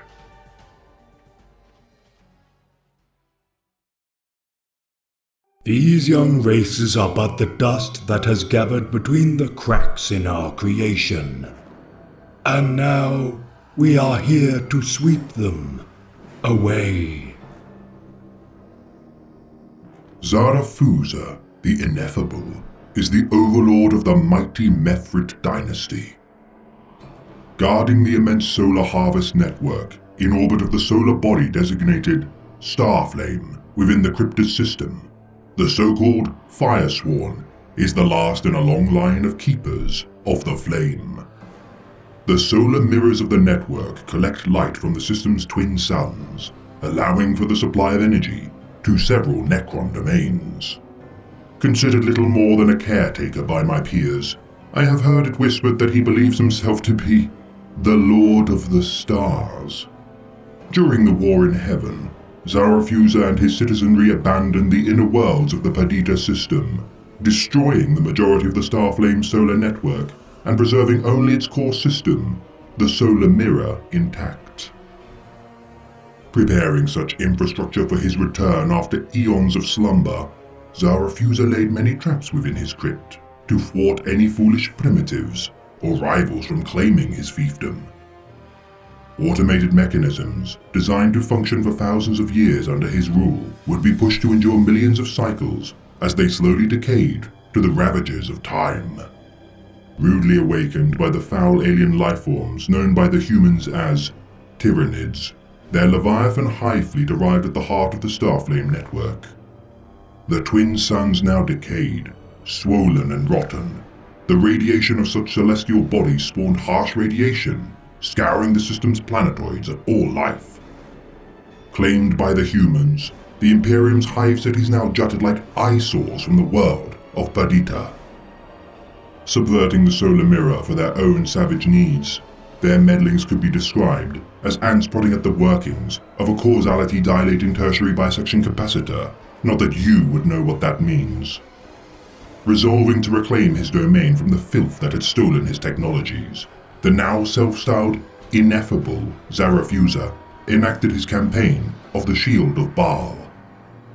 Allying himself with the Overlord Anrakia, the Traveler, and the human Astartes commander, Dante, the Alliance combated the Tyranid Hive Fleet to prevent the consumption of the Cryptus system.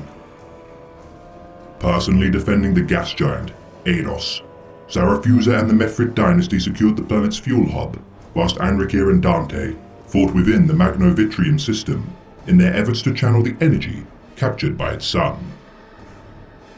Detonating Eros as a crude facsimile of a planetary bomb, the Tyranid lifeforms within its proximity were annihilated, severely weakening the tendril of Hive Fleet Leviathan. Escaping the explosion shockwave, Zarafuza allowed for the retreat of the Blood Angels Astartes from the system to reinforce the defense of their own homeworld. Free from the meddling of lesser species, Zarafuza soared to the reclamation of the Cryptus system. Striving to become the ruler of the Mefrit dynasty, Zarafuza vised to usurp control to his dynasty from his peers, such as Anibutar and Eknotef. His ambitions to reject the sovereignty of Sarek, known to many, Zarafuza's bid for supremacy and self-delusion as the inheritor of the stars, blinds him to the harsh reality.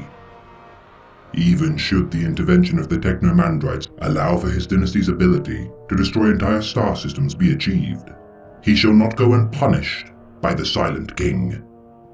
For the ruler of the Necrons is not forgiving of those who would attempt to oppose his will.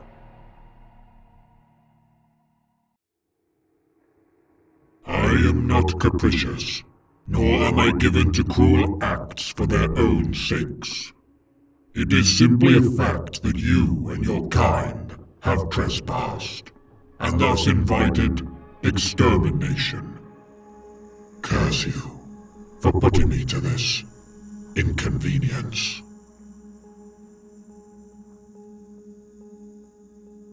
Anrakia the Traveler is a nomadic Necron overlord affiliated with no dynasty. Venturing from one tomb world to another to aid the Necron dynasties wherever he roams, Anrakia in more ways than one is a peculiar individual.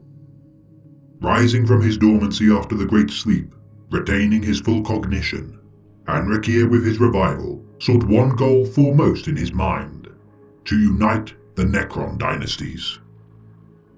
Abdicating his responsibilities of his own tomb world of Pyrea, Anrakir led his army of the Undying from conflict to conflict to awaken and unify his people. Finding much to have changed a great deal whilst he slumbered, the maps and records of old made available to Anrakir no longer bear semblance to such a benighted galaxy. Several planets had been destroyed, warp storms blighted the stars, and time and space fluctuated abnormally, causing stasis worlds to perish due to shifts in tectonic upheaval, alien-caused war zones, and meteor strikes of unknown origin. Finding tomb worlds to be infested with verminous aliens such as the humans, Tau, and Orcs, Anrakir's task to cleanse such planets is exacerbated by virtue of his meager military and resources. Filled with rage upon finding tomb worlds to be picked clean by lesser species, his wrath is keenly felt by any scavengers found to have stolen from the Necrons. Enacting wars against such thieving aliens, Anrakir allies himself with such tomb worlds' remaining forces to avenge their desecration. Fortunate to find rare tomb worlds unmolested by the ravages of war or pillaging, Anrakir, upon discovery of such holdouts, requests tithes from their ruling overlords. Rejection to pay such tithes incurs reprisal from the Traveler, which bodes ill for tomb worlds freshly awakened and in a state of disarray. Due to such deeds, it is no surprise that Anrakir has earned a somewhat controversial reputation, for while many consider him an avatar of nobility and duty to his people, others decry him as an honorless brigand and severe threat to those tomb worlds still yet to be revived. His armies diminished and ravaged by countless years of war, Anrakir's forces are constantly on the brink of collapse. Accompanied by a cadre of Pyrean Eternals during battle, the last members of his once vast immortal legion are efficient and completely loyal to his cause. Exerting his command of not only his forces, but even the mechanical infrastructure of his foes, Anrakir is capable of turning his enemies' targeting systems and weaponry upon their own battle lines. Eliminating the Cadian 207th during the ruin of Modigar, the Silver Skulls chapter of Astartes during the Battle of Dreadpeak with the death of their chapter master, and the annihilation of both the Tau and Tyrannid during the harvest of Kamais, Anrakir has proven himself to be a capable and merciless commander. Awakening several dynasties and further consolidating the strength of the Necrons, Anrakir's quest shall not end until the galaxy is once again dominated by the rulers of the stars. Yet much work remains to be done, and so the Traveler continues his journey to unite his people. Existentialism is possibly the most onerous imposition of life. The need to ask why, to find some explanation. Nevertheless, despite the perfections granted me, I remain a living man, and so must suffer under the cacophony of questions in my brain. And so I send out this final message to attempt to answer some of the questions you will have. Why did I lead my fellows to their doom here on this arid plateau?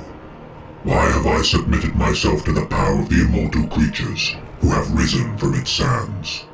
How could I, a respected scientist and prominent citizen, turn my back on the civilization that has given me so much more? The answer is simple. I have done everything in the name of purity.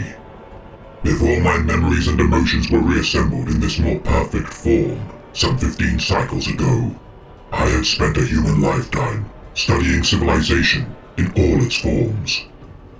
The sum of my work can be put thus. All life exists in discord. War and strife affect all known societies, and all species spend their existences competing with others for limited resources. From the cries of an infant for the maternal treat to the wretched stench of the aged dying in their own filth, life is a series of squabbles and ugly messes. There is an alternative. There exists a state in which all conflict is resolved, and all is cold and silent. There are no wants, no wars, no squabbles. You may call this state death if you wish, But that is a misnomer. Death is but the ending of life, and that is only a means to an end. That end is purity, the time when all is still and unchanging. Our universe began in purity, and it will return to that blessed state. Hastening that return is the great work of the perfected beings I have awoken, and who have made me their own. You have tried to undo our great work. You have spread your vile, unclean selves across the galaxy, making a mockery of the beautiful silence we had brought. It was all in vain. Rejoice, for we have returned, and your days are at an end. Thomas Maccabee was a human pariah serving during the Dark Crusade of Cronus. Initially accepted into the fold of the naive Tau species, their so-called Guvesa, or human helper, proved to be a subservient worm even by the standards of a lesser species. Prior to his transformation, Professor Thomas Maccabee was a prominent archaeologist of the Aesaria Xenealogy Institute before prostrating himself to the Tau by exploring the ruins of Cronus. The leader of the Tau-funded Elea expedition team, Thomas's team would open an entrance to the subterranean Necron tomb complex, awakening my people and causing the slaughter of his peers. Now a thrall to our will, Maccabee's expedition, though sending him from flesh to living metal due to his pariah gene, does not make him kin. A useful idiot in truth, Maccabee, once remade in our image, acted as a speaker and advisor to the Overlord of Cronus. Likely slain by the explosive device planted by the Bloodravens Astartes within the Furabis catacombs, whether he remains or has perished is irrelevant. Another pawn for the game of our dynasties, he is fortunate to get even a small mention in the annals of Necron history. Only the deathless can truly comprehend the burden of unfailing loyalty. Oberon serves as a Lich Guard of the Sautek dynasty. The protector of the Nemesor of the Gidrim Crown World, Zandrek, Oberon has served his master since events preceding the War in Heaven. Fighting against the separatist Yama during the Wars of Succession, Oberon's loyalty to the revered general of the Necrons has prevented his master from perishing on countless occasions. Appointed as his Nemesors, Vargard, with the conclusion of their first joint campaign, their toil within the swamps of Yamar saw to the inception of an unbreakable bond that would endure for millennia. Fighting during the War in Heaven in their newly ascended necrodermis bodies of living metal, with the Necron dynasty's victory against the Old Ones and the Catan, their stewardship of the galaxy would undergo a state of dormancy. Awakening at the side of his master following their great sleep of 60 millennia, Oberon's mental faculties would remain intact, yet find his master's own mind to be addled. For a time, attempting to restore his liege lord's broken mind, Oberon has abandoned such toil with the conclusion that Zandrek's mind is damaged beyond repair. Remaining a dedicated servant to his master's will, Oberon resolves the mistakes caused by Zandrek's eccentricities. Capturing generals, commanding their bested foes when conducting campaigns, Oberon adheres to the strictures of Zandrek to not kill their opponents as a matter of honor. Allowing himself to kill such generals when trying to escape, Oberon watches warily for threats not only from the aliens of the galaxy, but the overlords within the Necron courts. By virtue of his master's senility, he has become the target of many upstart overlords, all of which have been felled by the Vargard's warscythe. Favoring public displays of execution to those who would dare to harm his master, Oberon also deals with such conspirators in secret to sow fear of reprisal within the ranks of such nobles, hoping to one day follow in their footsteps. Seen by many as the true power of the force of Gidrim, Oberon's unflinching loyalty is beyond reproach, and as such, the Vargard has no intention or ambition to betray Zandrek. Among the most deadly pair of warriors in the galaxy, It is a sight to behold Oberon carving swathes through his enemies, while Zandrek commands his armies with perfect battle lines and formations. The forces of Gidrim, legendary throughout the stars, their service to the Sautek dynasty and its leader, Imhotep the Stormlord, is nothing short of legendary. Ever watchful of his master, no matter how thick the fighting is, nor how far into enemy lines he may delve, Oberon has never failed in returning to his Nemesor's side should any danger be posed.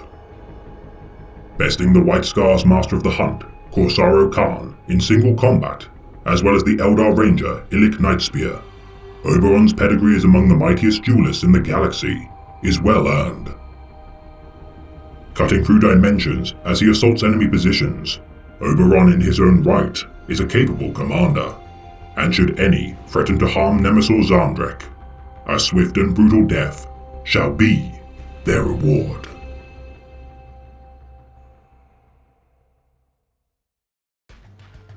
It is a source of constant consternation that my opponents cannot correlate their inane inferiority with their inevitable defeat. It would seem that stupidity is as eternal as war.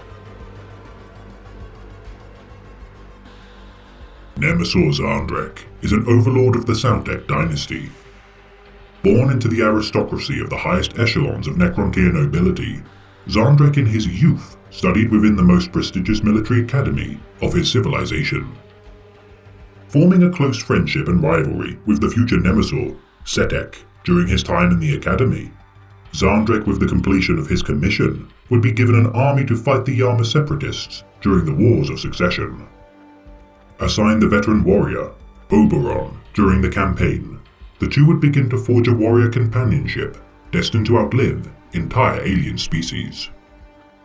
Gifted the world of Gidrim for his triumph against the Yama, Zandrek would be counted as among the greatest generals of the Necrontyr prior to the War in Heaven.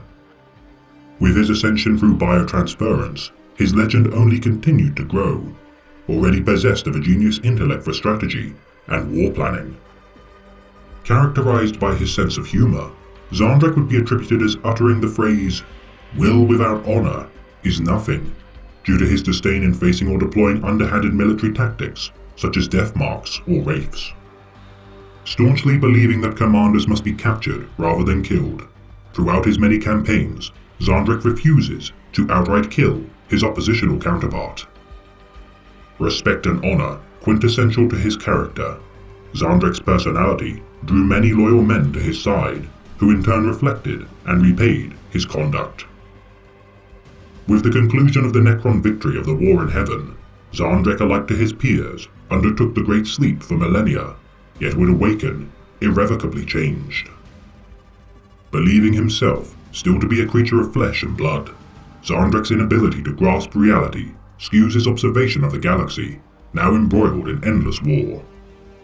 Seeing alien species as fellow Necrontyr, and believing himself to still fight during the Wars of Succession, to this day, Zandrek fights to prevent the Triarchs from being usurped. Looked down upon by his peers, many Necron nobles seek to remove Zandrek from power as an act of mercy.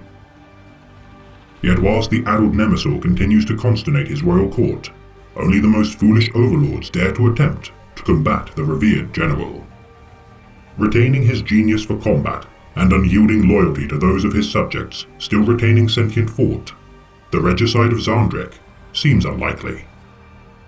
His personal sepulchre and household filled with traps, bodyguards, and even food tasters, despite his lack of a digestive system or taste buds, the confused Nemesor still attempts to partake of food.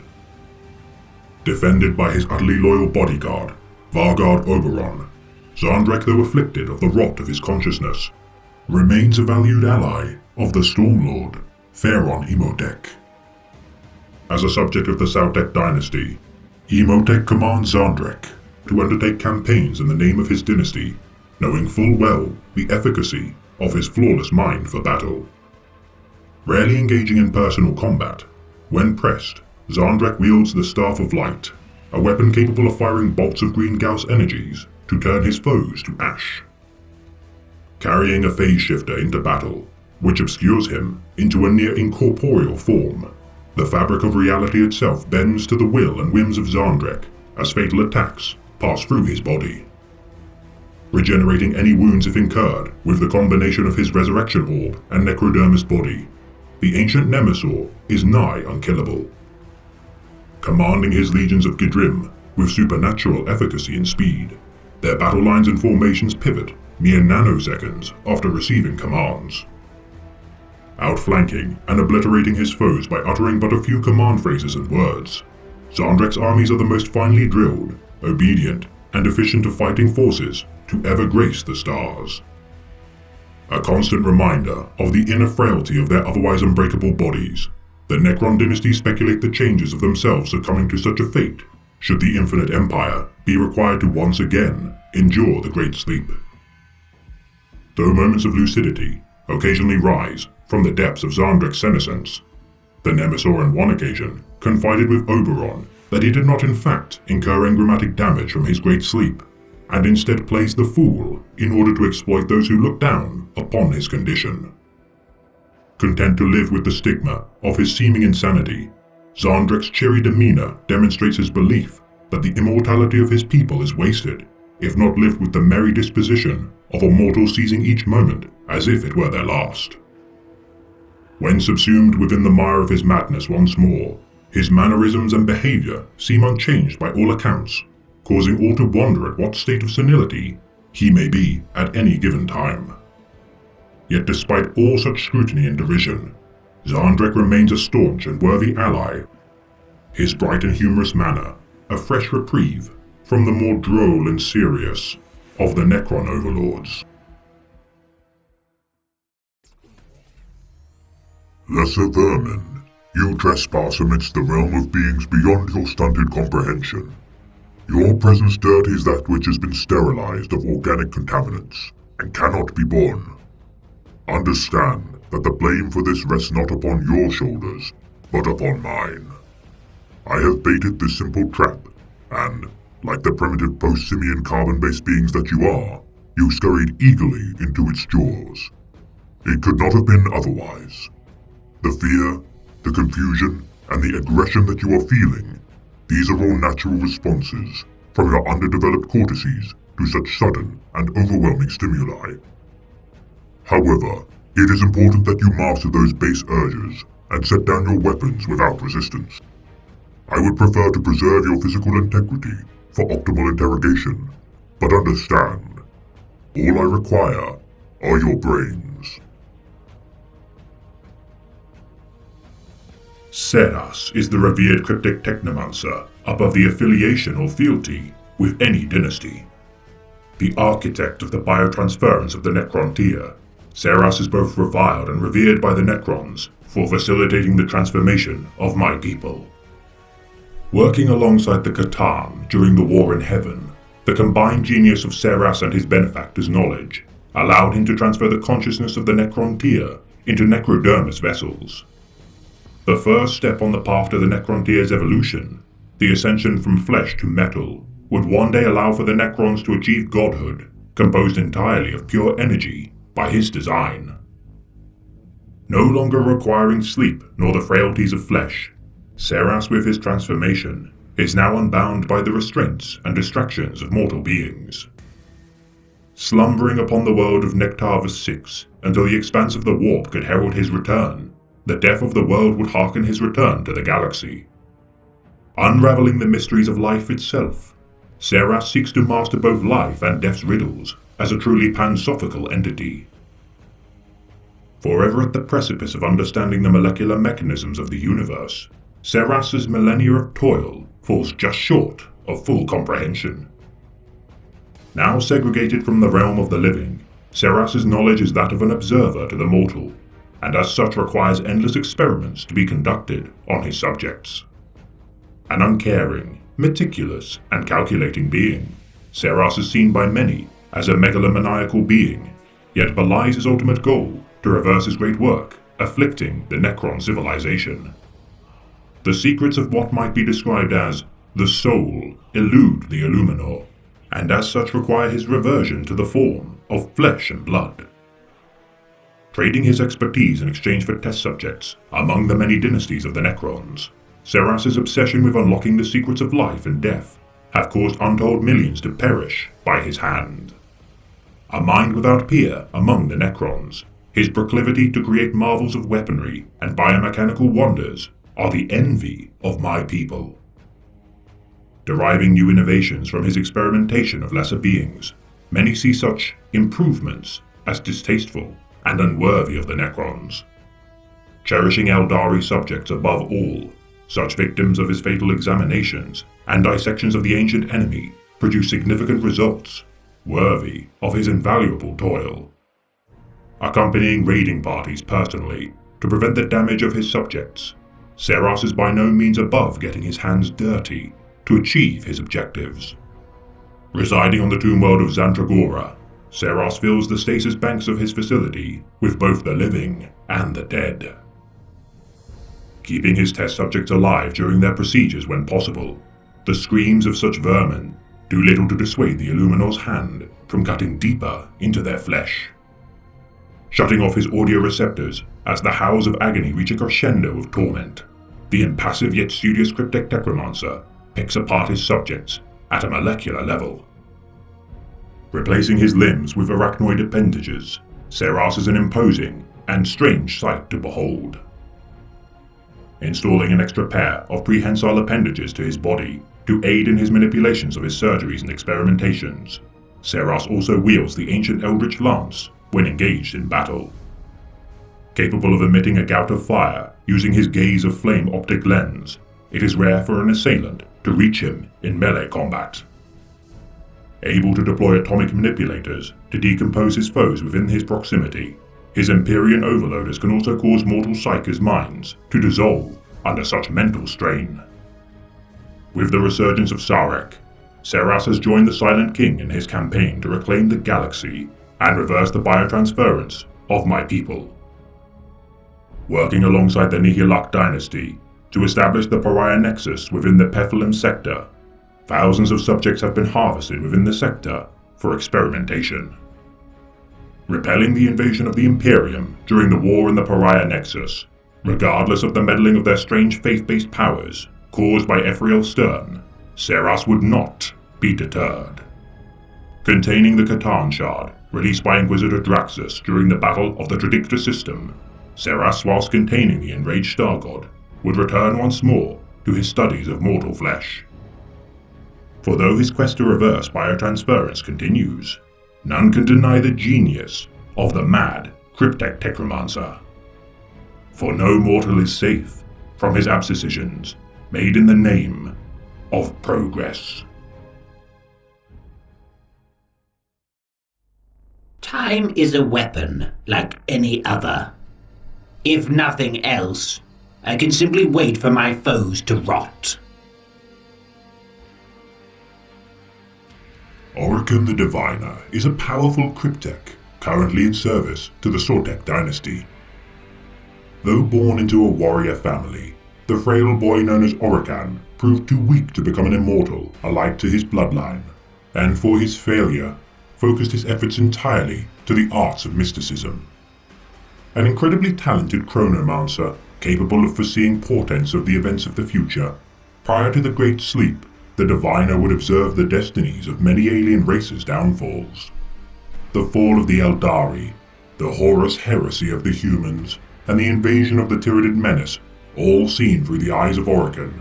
With careful and meticulous study, the Diviner can also foresee smaller events with focus, such as the battle lines of enemy fleets, the deaths of individuals, and the fallout of minor conflicts. As a Necrontyr, Orokin became an accomplished astromancer, yet during the war in heaven, he was among the few who refused biotransference. Utterly contemptuous of allying with the Catan, Orokin's warnings to the Silent King, Sarek, would be overruled, and for his refusal, Orokin's wrists were shackled in chains before being forcibly cast into the biofurnaces to be transformed into living metal. Trusted by few of his peers, Orokin exhibits a blunt and mocking demeanor when conversing with fellow Necron nobles, and has earned only scorn for his patronizing and belittling words. His skills in divination far exceeding his contemporaries, want for retribution, Orokan knows full well his value to the dynasties, and can see any plots made against him by his rivals, should they even dare to cause him trouble. Altering such doomed schemes with subtle alterations in the flow of causal events, Orokan's ability to change the weave of fate facilitates his endless climb up the Necron hierarchy. This is not to say his foresight is flawless, for on many occasions, Orokan's predictions have run afoul due to the meddling of unforeseen variables, such as warp manipulation. Such Neverborn and patrons of chaos revel in their ability to confound the diviner, and as such Orokan travels through time itself, using chronomantic abilities meant to erase such blemishes to his reputation. Though such time traversal is confined solely to his own causal timeline. On one such occasion, Orokan foresaw the destruction of the Imperial dockyards of Helios 6 by the War of Orc warlord, Skullrak. Yet with the intervention of the 4th Company of the Silver Skulls chapter of Astartes, such a fate would be avoided. Traveling back solar weeks in time and ambushing the Space Marines to thin their numbers, Helios 6, now without reinforcement, fell to the Greenskin Tide, allowing for the Necrons to reclaim several worlds within its surrounding sector. Forever meddling in the affairs of fate, Orokan's actions have incurred reprisal, especially from the Space Marines. The Silver Skulls, with aid from several Astartes chapters, including the Death Spectres and Howling Griffins, sought revenge for the ambush by assaulting the Lazar system, utterly destroying the Tomb World with which Orokan had orchestrated his intervention. A deed which Orokan believes to have escaped culpability from, yet he cannot hide from my scrutiny. Alone in his sheer mastery of chronomancy, Orokan takes great care to hide the depths of his knowledge from his peers, lest they leech from his insight and ability. Upholding a long-standing rivalry with the Overlord Trazyn the Infinite, their differing ideologies has wrought much catastrophe in their wake. Engaging in a 10,000-year struggle to claim the stasis tomb of the Necrontyr Pharaoh of the Amunus dynasty, Nephreth the Untouched. This singular being had defied the bargain of the star gods, the Catan, and as such was the only Pharaoh not to undergo biotransference, and was said to be immune to the ailments of the Necrontyr. In truth, this was a lie, for Nephreth from a young age had been possessed by a shard of the Deceiver, and drawn out those Necrontyr who dared to oppose the Catan's will. The location of Nephreth, the maiden world of Serenade, was said to only open once every few Terran centuries, or even millennia, and required the acquisition of a star map to uncover its location, the Astrarium Mysterios. The Tomb of Nephreth broadcast a numeric sequence, 3211154541315322, on repeat, subtly influencing the inhabitants of the planet, and with continued exposure to such a siren call, any Necrons in its vicinity would be driven mad. With Orokan's successful location and breach of the tomb, Trazyn unleashed a stolen Genestealer into its depths to destroy Orokan, yet would be unsuccessful in assassinating the Diviner. With the passage of centuries, the Genestealer ascended to the form of a patriarch, and in its image created a Genestealer cult, which now infested the planet. The Imperium of Man enacted exterminatus upon Serenade, and from the ashes of the now dead world, only the Necron stasis tomb remained intact. Entombing Orokan within, the Diviner spent the next century digging himself out from his ruin, and with further manipulations of time attempting to change his fate, Orokan spent over 2,000 years of toil, in vain, attempting to outmaneuver the Infinite. Forced to reconcile their differences with the intervention of the Catan Shard of the Deceiver, its form had long hidden within the stasis tomb, waiting for the Necrons to unleash its power once again. With the manipulation of the Infinite and Divine complete, the two rivals combined their wits and resources, with Trazyn offering Orokan an Eldari gemstone of his vast collection, capable of transforming Orokan into a godlike being of pure light. Battling the Catan Shard, Orokan defeated it, and once more contained the ancient foe of the Necrons, yet would never forgive Trazyn for his actions, and swear to one day avenge his pride. Armed with a phase shifter, capable of rendering his body into a corporeal form, When wielding his Staff of Tomorrow, the Diviner bends both reality and time to his will to render his opponents inert. Deploying temporal snares to create bubbles of space-time of a slower pace, any trapped within such time dilations are at the mercy of their enemy. Carrying a transdimensional beamer as a sidearm, this weapon once designed to clear debris, broken machinery, and experimental subjects into a pocket dimension, it is now used to send his enemies to a dimension to suffer a slow death of starvation in the featureless void. Empowered beyond measure when the celestial bodies align, when the stars are right, Orokan's ancient power is temporarily restored, if only for a few brief minutes. For though Orokan is a being of immense power, his influence stems completely from his ability to foresee the perils that may befall him. And now more than ever, the Diviner understands that even should one seek to prevent his fate, not even they can escape their destinies.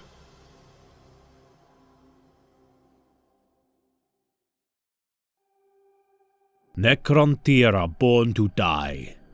Death is neither cruel, nor does it respect virtue.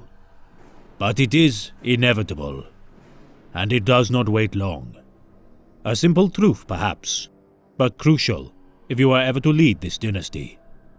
And you might well, O second heir of Unas, since death has no more reverence for either the dynasty or I than it had for those soldiers.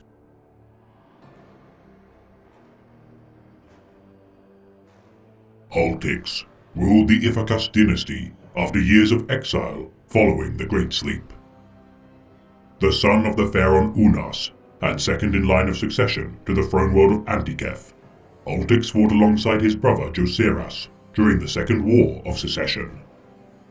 Characterized with a trait rare for the Necrontyr, compassion, Ultix as a young general abhorred waste or the callous loss of life. Battling the Ogdobek dynasty as a valiant yet naive warrior, his deeds, though worthy, would continually be overshadowed by his brother. Spared from the greater suffering of the tumorous growths of the Necrontyr people for much of his life, as the initial cancer spread through his body, a means to escape his fate would present itself. Sarek, the Silent King, had wagered his people's souls for a chance at immortality, and alike to his kin, Ultix transformed into a being of living metal. Aiding in the War of Heaven prior to the Great Sleep of the Infinite Empire, following their slumber, the dynasty of Ithakas would awaken much earlier than its contemporaries. Plotting to usurp his father and brother as the true ruler of Antiketh, Ultix's schemes would be foiled by Joseras, leading to his exile and excoriation of his silver necrodermis coating. Cast to the backwater fringe world of Sedda, an orc invasion would break the monotony of his existence. Dividing his mind into subpersonalities known as subminds, with the aid of Cryptek Mentep, the 5 personalities of Doctrinal, Strategic, Combat, Analytical, and Xenealogy allowed for Ultix to better converse with himself to achieve optimal outcomes in both politics and war. Personally slaying the Orc war boss, driven by an overwhelming sensation of disgust for its very being, the advisors of Ithakas would soon realize the cause for the Orc's sudden invasion. The Imperium of Man embarked upon one of its so-called crusades, and at the head of its gargantuan fleet of vessels, the ship Polyphemus led the charge.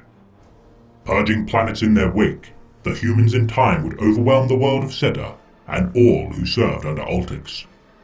His armies numbering only 50,000 warriors, a quarter of such soldiers had fallen to their longing sickness, the Dysphorak, with only 15,000 units still operating at optimal capabilities. For every 100 warriors fallen in battle, 3 would never repair their injuries, and as such Ultix resolved to beseech help from his father on the crown world of Antiketh. Finding his people to be consumed by madness and ruin, although his brother Joseras remained sane, his father and the majority of his people had succumbed to the curse of the Flare virus. Meeting with his father, Ultix saw the horror of what he had become. Unas wore the severed face of the long-dead founder of his dynasty, Ithaka the Lawmaker, and in his act of desecration snuffed out all hope that he may be saved. Realizing too late that Unas's inaction and descent into madness had been hastened with the manipulations of the court vizier, Hemion, Altix would be captured for his return from exile. Tortured and forced to battle within the gladiatorial arenas of Antiketh against Xenos and Flayed Ones, Altix's subminds led by Doctrinal and his brother Joceras managed to free Altix from his bondage. Joining his forces to his dynasty once more, Altix and his kin defended Antiketh from the Astarte Space Marines, the Angels in Carmine, and their Titan Legio allies as evacuation of the world began. Knowing their defiance to be fleeting, Joceras bid Altix to flee whilst he and his men held back the wrath of the Imperium. Returning to his father's throne room, Altix commit regicide against his father to free him from his madness, and with his final death, Altix inherited the command codes and dynasty of Ivacas. Knowing such a transferal of power to be his by virtue of his brother's demise, Altix took no satisfaction in the achievement of his long toil, and with his dynasty now under his dominion, attempted to repel the vast Imperial fleet.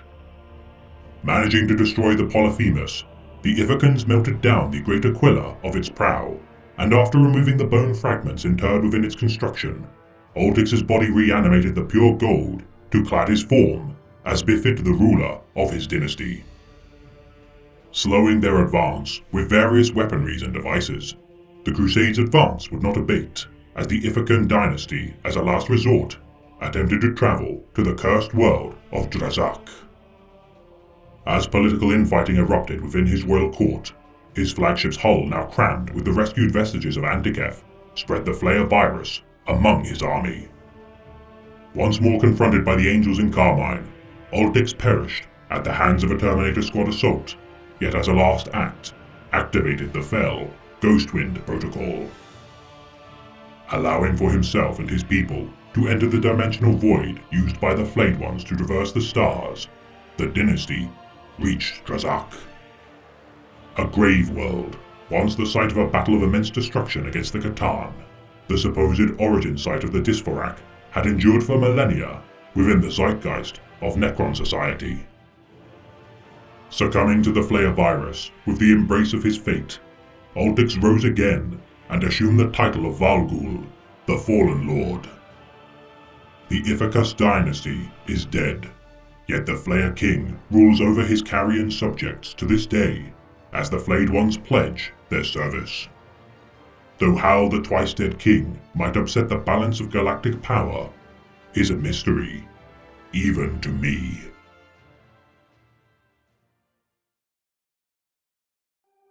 We must not let the relics of antiquity be broken and crushed by the savagery of unenlightened creatures, for only by understanding these treasures may we conquer the future. Only we, who have broken free from the shackles of mortality and bound the infinite majesty of the cosmos to our will, can be trusted with this task. That is why we are here, on this wretched pit of a planet. Eliminate these mortals as you see fit, but do try to keep the collateral damage to a minimum. The galaxy we live in is full to the brim with legends, relics and artifacts. Through stories do we learn from the past, and through treasures do we instill the virtues and lessons of history. For while it is my purview to proclaim the rich truths of my people across the stars, there is another custodian of lore of a more material nature. For today, we shall elucidate the self-styled archivist of the Solemnus Galleries and preserver of the galaxy's collective antiquity, the Necron Conservator, Trazyn the Infinite. Though little is known of Trazyn's origins, it is likely that the aloof custodian has taken painstaking efforts to remove and obscure his past. And who am I to foil his best-laid plans? But I shall offer you a morsel of such knowledge you so greedily hunger for. Once a scribe and chief archivist, Trazyn oversaw the mummification of perished pharaons and recorded their deeds for the posterity of Necron tier civilization. His past deeds prior to biotransference a mystery, even unto himself. The self-installed protection protocols often jar with the true events of his past. Believing himself to have been forced into the biofurnaces to achieve transformation, in actuality, Trazyn was alike to the many in willingly embracing the gifts given by the star gods of old. Awakening from his millennia of slumber much earlier than his peers, Trazyn, now as an ascended overlord of the Nihilok dynasty, saw a great bounty littering the stars. Accruing artifacts from war zones of Eldar, humans, orcs and more, the once meager collection of Trazyn began during the War in Heaven, now burgeoned and required a vast repository to store such antiquities. Claiming the world of Solemnus, Trazyn began to construct vast galleries never seen before in the history of the galaxy. Constantly besieged or crumbling under the strain caused by powerful entities trapped within, those that escape their confinement lead to great frustration to be felt by Trazyn as he attempts to recapture or replace his charges. Often twisting the true account of history to complete his projects, exhibits such as the death of Lord Solar Macarius displays holographic Imperial Guard regiments 300 years out of date in their design. Yet what matters are not the small details, but the grand spectacle of each exhibition. Completing each gallery with haste in order to state his need to achieve satisfactory completion of his venture, Trazyn hopes one day to show his great work to the Necron species with their full awakening. The date of the full awakening of the Necrons unknown to Trazyn, he works tirelessly to collect every conceivable fragment of galactic events before our people reclaim our former glory.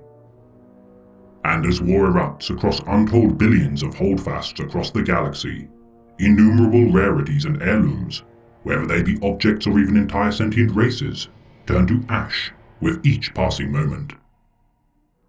Working independently from his dynasty, his presence is somewhat tolerated by the Nihilok, though his strange obsession has alienated him from the majority of our people.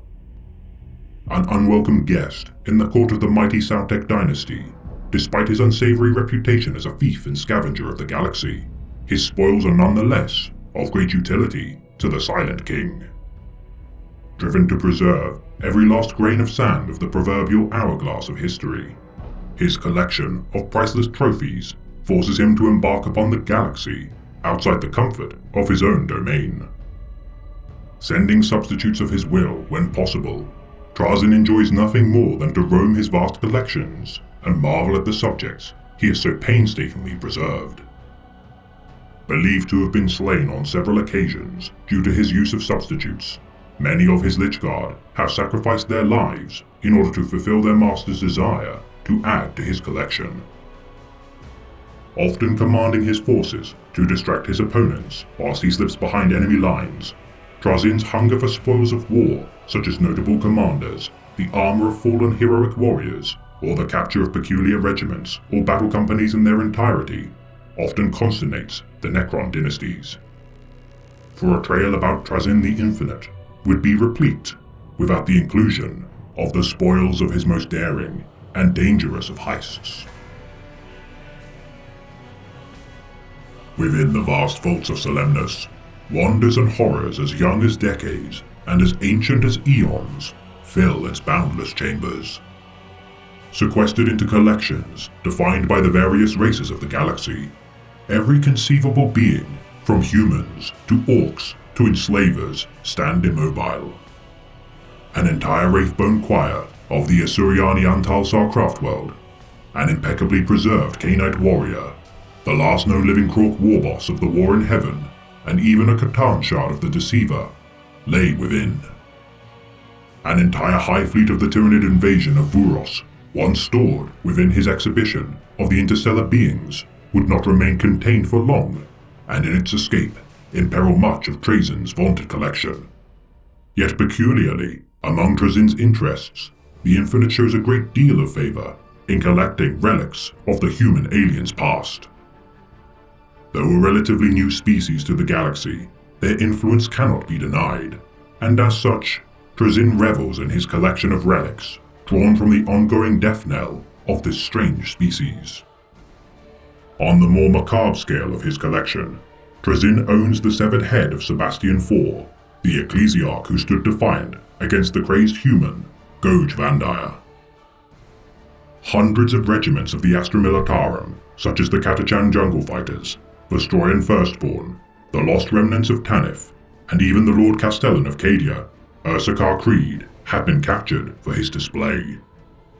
Both a Thunder Warrior of the Wars of Unification and a custodian of the Emperor of Mankind stand immobile, and this is not to mention the many Adeptus Astartes contingents now trapped within Trazyn's domain. Brother Cassiel of the Blood Angels, when seconded to the Death Watch, would be captured, and in his moment of imprisonment, scream in fear. His twisted expression clear for all to see, forever frozen in time. Salamanders and Ravenguard warriors of the Istvan V Dropsite Massacre, once fated to die among the fires of betrayal, would escape their fate, only to embrace the cold silence of the gallery. Ancient Dusk Raiders, free of the taint of chaos alike to their Death Guard successors, trudge through preserved snow in their marble and red armor. And among the most prized of his possessions, a living clone of the Emperor's Children Primarch, Fulgrim, alike to a sad statue, forever remains immobile and distant from tipping the scales of the war erupting throughout the galaxy. Bargained with the chief apothecary of the Emperor's Children Legion, Fabius Bile, in exchange for his freedom, and to prevent his gene-sire's inevitable downfall from once again wreaking havoc across the stars. Most glorious of his collection is the prismatic galleries replete with countless recaptured events of galactic history deemed worthy to preserve. Transmuting living beings into hard light holograms, conducting loops of their past actions, these souls shall never be released from their unknowing, recurrent undertakings. Stealing not only from aliens, but also the various Necron dynasties, Trazyn has further embittered our people to his antics in his attempts to procure artifacts, such as the Staff of the Destroyer, from Mandragora. Concealing his identity with pseudonyms such as Nemesor Kushchai or Fantek the Deathless, his pillaging of the galaxy is impossible to fully account for, due to his endless trickery and obfuscation of his deeds. Yet not all of Trazyn's attempts to seize his prizes have been successful. Such was the case during his confrontations with the Salamander Astartes, Vulcan Hastan.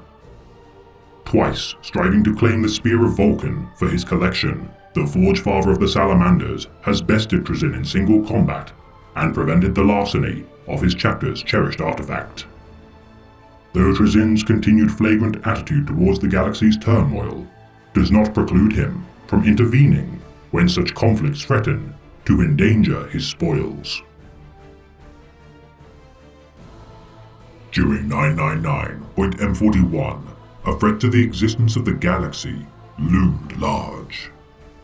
The bell of St. Gerstal chimed endlessly within the Solemnus Gallery to which it was housed, as it sounded the alarm for the peril of Cadia after millennia of silence. 13 times did the bell toll, wreaking havoc within the galleries and causing Trazyn to lose 5 of his surrogate bodies in his attempts to silence its chimes. Abaddon the Despoiler, War Master of Chaos Undivided, had enacted his 13th Black Crusade, culminating in the assault of the human fortress world of Cadia. A key stronghold of the Imperium in their endless war of attrition. Should such a planet be destroyed, the forces of Chaos could venture ever closer to their venerated throne world. Realizing that such destruction enabled further ruin of great treasures of history to be lost in the flames of war, the Infinite traveled to Cadia to meet with an unlikely ally. Belisarius Cool, the Archmagos Dominus of the Mechanicus, toiled within the ruins of the planet and meddled with technology of the Necrons. Imparting Belisarius with knowledge regarding the Cadian pylons and their methods of containing the spread of the Warp Storm, the Eye of Terror, Trazyn offered his aid to save Cadia. Warily accepting the Infinite's offer, Belisarius and Trazyn worked tirelessly to activate the pylons of the Elysian Fields, yet for their efforts be besieged by the forces of the Black Legion. Trazyn released prisoners from his Tesseract labyrinths containing Imperial heroes of old, whilst Belisarius gained increased knowledge of the Necron devices as he worked tirelessly until fully comprehending their mechanisms. Abaddon the Despoiler personally charged into the caverns, collapsing the western wall as he charged the Electro-Priests of the Mechanicus defense. Hurling another Tesseract labyrinth into the fray, Trazyn summoned the confined Ultramarines Lieutenant Commander, Cervantes, and his legionaries to aid in the defense. Imprisoned since the dark days of the Horus Heresy, they would march from Macragge once again in the Imperium's darkest hour. Forstroyan Firstborn, Tanith soldiers, Salamanders Astartes, and even a custodian of the Emperor aided the defense, as each were released from their long dormancy. Yet it would not be enough. Retreating from the battle, Trazyn allowed for the freedom of the Puritan Inquisitor Greyfax prior to his escape, and once more tilted the balance of power of the galaxy. Pursued by Greyfax as she turned on Trazyn and attempted to slay him, the mind shackle scarabs implanted by Trazyn into her body prevented her from harming him. Belisarius activated the Cadian pylons, yet only for a brief moment, shrinking the Eye of Terror with a blast of its power. Forcing Abaddon to retreat due to his army's weakening, more drastic actions would be required to fell Cadia. Hurling the Blackstone Fortress, Will of Eternity, under the surface, following its incapacitation by the Imperial Fist chapter of Astartes, its meteoric fall tore through the planet. The loss of the pylons caused the Eye of Terror to expand greatly, causing the Cicatrix Maledictum, or Great Rift, across the galaxy. Chaos was victorious, and the Imperium, despite the renewal of many of its imprisoned heroes, suffered a catastrophic defeat. Trazyn for his part had failed, yet found solace in his intervention, doing all that it could hope to achieve, given the circumstances. Witness to the new great shift of power in galactic history, the Infinite for once in his life relented in his need to acquire a trinket of the event, if only for a moment.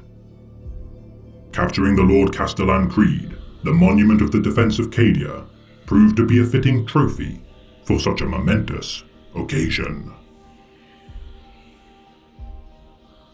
Though Trazyn's dealings with humanity have positioned him as both a savior and thief, his most infamous feud comes from within the lineage of our own people. Embittered towards the cryptic Chronomancer, Orokan the Diviner, the two nobles of the Necron have waged a costly competition of pride and stubbornness to have outlasted even the wars waged between the humans. For 10 millennia, the two have fought to champion their opposing views on the future of the galaxy. Fighting over the location and contents of the long-lost stasis tomb of the Necrontyr Pharaon of the Amunos dynasty, the Infinite and the Divine managed to sow chaos across the galaxy in their childish contest of wits and wills. Finding the location of the world of Serenade within the eastern fringe of the galaxy, Trazyn sought to rid himself of Orokan by trapping him within the stasis tomb and unleashing a gene stealer to hunt down his rival. Defying the endless misfortune and fatal encounters wrought by Trazyn, Orokan refused to perish by the machinations and manipulations of the Infinite. Serenade burned at the hands of the humans as they enacted exterminatus of the planet, following its infestation with a gene-stealer cult made in the image of the original interloper deployed by Trazyn. Entombing Orokan within the ruins of Serenade for 100 years, Trazyn's unbelievable scheming caused Orokan to befall the same fate time and again, no matter how many times he changed the events of history in his favor to circumvent his peril. Finding the true purpose of the tomb to be containing a shard of the Catan, Mephet Ran the Deceiver, the two would be forced to work together to prevent calamity from spreading from Serenade. Transforming Orokan into a godlike being of pure light with the use of a precious Eldar gemstone from his collection, though Orokan's newly gained power proved sufficient to pacify the fragment of the Star God, such a trial would only further reinforce their resentment of one another. Swearing to one day achieve vengeance against Trazyn for his actions, Orokan plots to humble the Infinite and has seemingly not learned from his recent encounter. For even I would think twice before attempting to hector the disreputable Collector. Dear Lady, let me express my fulsome appreciation for your most generous gift. It is so very rare to discover another of my own kind that appreciates my work. Therefore, divine understanding amongst a member of another race is nothing short of a revelation. I realize that you briefly trod my galleries, but the fact that you spotted in so short a time that my Acabrius war collection was lacking 3 regiments of Catachan warriors reveals that you truly have a collector's eye for detail. And to send 5 regiments, such generosity will allow me to weed out and replace a few of the more substandard pieces of my collection. If I might level a minor criticism, the instructions issued to your gift were manifestly not as clear as you thought, as most of them had to be forcibly restrained. Sadly, it seems that the lower orders will always behave like an army of invasion, whether that be their purpose or not. However, this is a minor complaint, and seems almost churlish under the circumstance, so please allow me to repay your gift with one of my own. Accompanying this message is the Hyperstone Maze, one of a series of Tesseract labyrinths constructed at the height of the Charnavok dynasty. It is a trinket, really, only of interest to scholars such as you and I, but I trust you will find it amusing, assuming you have the wit to escape its clutches, of course.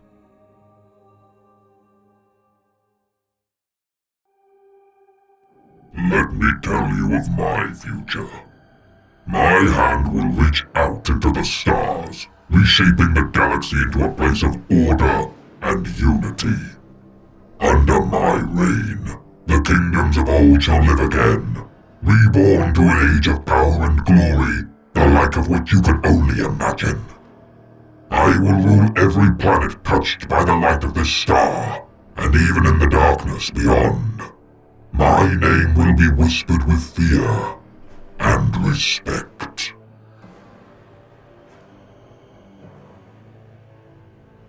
Imhotep is the pharaoh of the Sautek dynasty of the Infinite Empire. Among the greatest generals to lead the Necron armies during the War in Heaven, the so-called Stormlord is among the greatest strategists to ever grace the stars. Capable of commanding simultaneous interstellar campaigns, none can discern the true intents of his strategies due to his ability to weave meticulous raids, counterattacks, and reinforcements with seemingly omnipresent skill. Always several steps ahead of his opponents, Imhotep's versatile and contingent-laden battle plans are the envy of all who purport themselves to be leaders of warriors. Due to the meticulousness of his plans, only the most barbaric and illogical foes can undermine his strategies, such as the Orcs. As such, the Stormlord's goal of eradicating the Greenskins from existence is among the most paramount of his desires.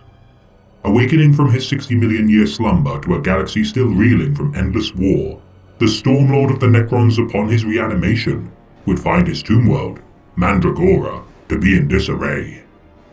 The ruling pharaoh of the Sautek dynasty had perished during hibernation, leaving the remaining nobles to squabble for their seizure of power. For a Terran decade, the nobles fought among themselves, suspending the revival of other nobles to prevent further competition from exacerbating the civil war. Yet one such foolish noble, in his attempt to curry favor with the Stormlord, awakened him from dormancy with hopes of recruiting him to his cause. Enraged at the prospect not only of the conflict, but the duplicitous methods the nobles were willing to abase themselves to, Imhotep looked upon the anarchy of Mandragora with disgust. Ending the civil war swiftly to prevent further disaster, the Stormlord marshaled an army of his own devising and destroyed every one of the usurpers to the throne. Claiming Mandragora for himself, Imhotep as the new pharaoh of the Sautek dynasty forbade further infighting, making examples of any who initially refused to abide by his will.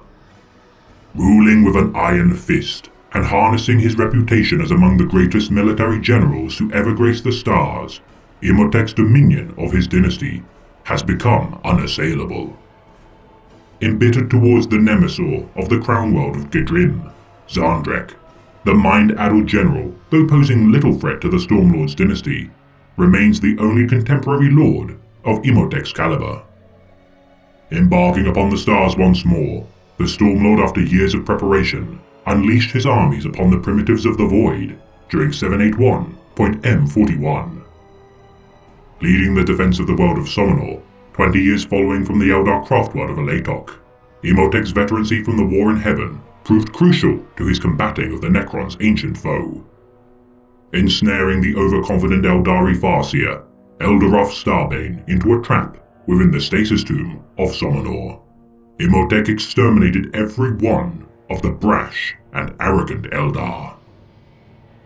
Amputating Starbane's right hand, yet allowing him to live, Imhotep's act of humiliation allows for his enemies to endure their shame of defeat, inciting them to ill-fought reprisals, incurring further casualties for their blind, emotional outbursts.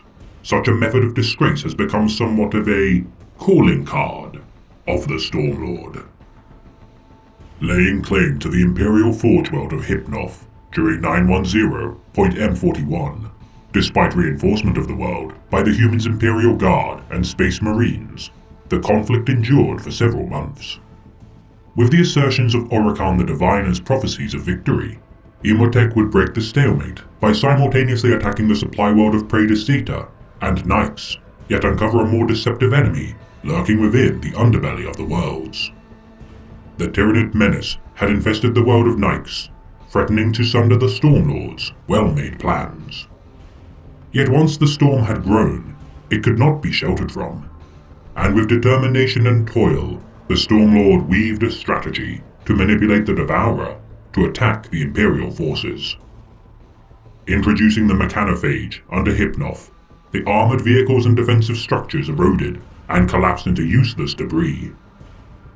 Besting the Flesh Tearers and Iron Hand Space Marine chapters in combat, the Stormlord claimed the world of Hypnoth, forcing the Imperium to retreat from the campaign. Once more facing the Adeptus Astartes during the Battle of Schrödinger 7 during 930.M41, the Stormlord battled among humanity's most zealous and deadly champions, the Black Templars. Descending upon the Ice World and slaying the local defenders, the Astropathic Choirs dispatched a distress signal. Marshal Helbrecht of the Black Templars answered the call for aid, yet the Stormlord had prepared for the Strike Force's arrival. Despite Helbrecht's ferocious assault, the Black Templars' Alpha Strike blunted against the might of the Sautek dynasty. Dueling Helbrecht in single combat upon an ice bridge of the caverns, the Stormlord, regardless of suffering grievous and relentless strikes, repaired each devastating blow. Though Helbrecht was the greater duelist, he could not match the technological marvels of Necrodermis, and such tired, allowing for several wounds to be incurred. Severing Helbrecht's right hand to forever remind him of his much-deserved defeat, the Stormlord remarked as a final insult, You have ruled this galaxy for 10,000 of your years, and yet have so little to account, to show for your efforts. Such failure must be as depressing to bear as it is shameful to behold. Victorious once again over the rabble of the galaxy. Though the Black Templars retreated from the battle, the venerable Marshal could not allow such an insult to go unpunished. Swearing an oath of vengeance against the Stormlord, Helbrecht orchestrated an ambush of Imhotep's flagship, the Inevitable Conqueror, 55 years later. In the vicinity of Davatus, Helbrecht's Crusade fleet set upon their nemesis. Unleashing broadsides onto the Cairn-class tomb ship from their own battle barge, Sigismund, the now stranded flagship was ripe for retribution. Teleporting within the Inevitable Conqueror, Helbrecht led a strike team that within minutes overwhelmed the crew of the flagship. Regardless of his monumental pride, the Stormlord's logic proved superior and caused the Pharaon to retreat from the battle, denying his enemy his prize. Forcing the Inevitable Conqueror to collide with the system's nearest star, Helbrecht, though unsuccessful in his quest to kill Imhotep, would settle for the annihilation of his prized flagship. Escaping from the Black Templars, to this day, the now ascended High Marshal holds a deep grudge to one day face the Stormlord again in combat, once and for all ending their feud. Beset once more by the Astartes during 988.M41, during the Battle of Valoth IV, the Stormlord would once again face the Space Marines, this time led by the Great Wolf, Logan Grimnar.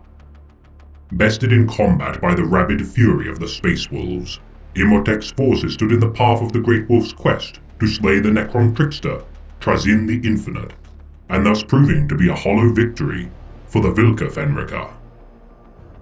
Demanding vast amounts of soldiers from other dynasties and Necron overlords to keep his armies at full strength, the Stormlord is keenly aware that numbers alone cannot hope to achieve his ultimate goal of Necron supremacy across the galaxy. Employing terror as a weapon whenever possible, his forces advance under storm-blackened skies as their luminescent beams of weapons fire turn their enemies to ash. Dividing his opponent's forces to be subsumed by the storm, Imhotep allows blood-swarm nanoscarabs to pick off stragglers and allows for flayed ones to rend such scattered forces into ribbons. Yet pride is the most exploitable weakness of the Stormlord, for in the heat of battle, Imhotep seeks to display his superiority in duels with enemy commanders. Capable of being bested only by the most elite of strategists, the Stormlord's dynasty grows with each solar cycle and shows no signs of diminishing. Presiding over 80 tomb worlds of his domain and over 400 alien worlds claimed by his hand, Imhotep has ground untold alien civilizations into dust in just 2 centuries, causing alien races such as the humans to take notice of his growing power. The realm of Ultramar's northern borders now stand ready to face the Sautek dynasty. Armed with the Staff of the Destroyer, Imhotep's ancient ornamental Staff of Office was first wielded by Zehet, the founder of the Sautek dynasty. Able to unleash pan-dimensional energies capable of felling even the mightiest of war engines, its immense power is restrained only by its need to recharge between blasts. His gauntlet of fire spews green flame capable of summoning blazing columns. The Phase Shifter protects Imhotep from harm by rendering projectiles inert as they pass through him, whilst the Phylactery bolsters the swift repair of any damage incurred to his necrodermis body. Outfitted with sempiternal weave augmetics to further strengthen his armor, such a panoply befits his station as a member of the Necron nobility. For any below his station, whether alien primitives or even the subjects of his own people, shall not impede the Stormlord's quest to reclaim the galaxy for the Necrons. Yet with the return of Sarek the Silent King, the Triarch imperils Imhotep's image as the great unifier of his people. The Stormlord's pride already proven to be a vice.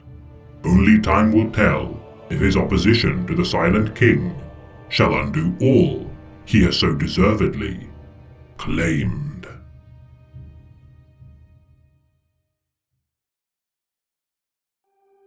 They came to us as gods, and we, like fools, took them at their word.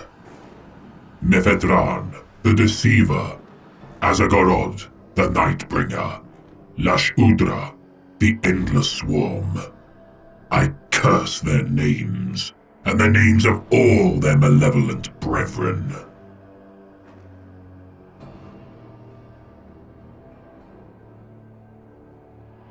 The rulers of the galaxy are burdened with the survival of their people in an existence forever drenched in blood. Each imbued with power alike to gods, these terrible monarchs changed the fate of untold billions with each decision made in their name, and hope to hearken a brighter future from a dystopian galaxy.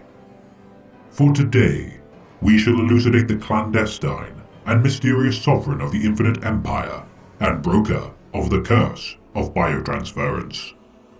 the Silent King of the Necrons, Sarek.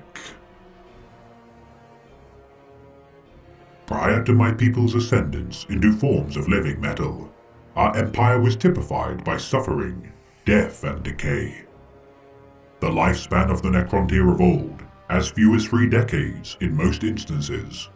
Despite our toil in escaping the cradle of our birth, the affliction of our accursed sun had sullied the very genetic code of our people.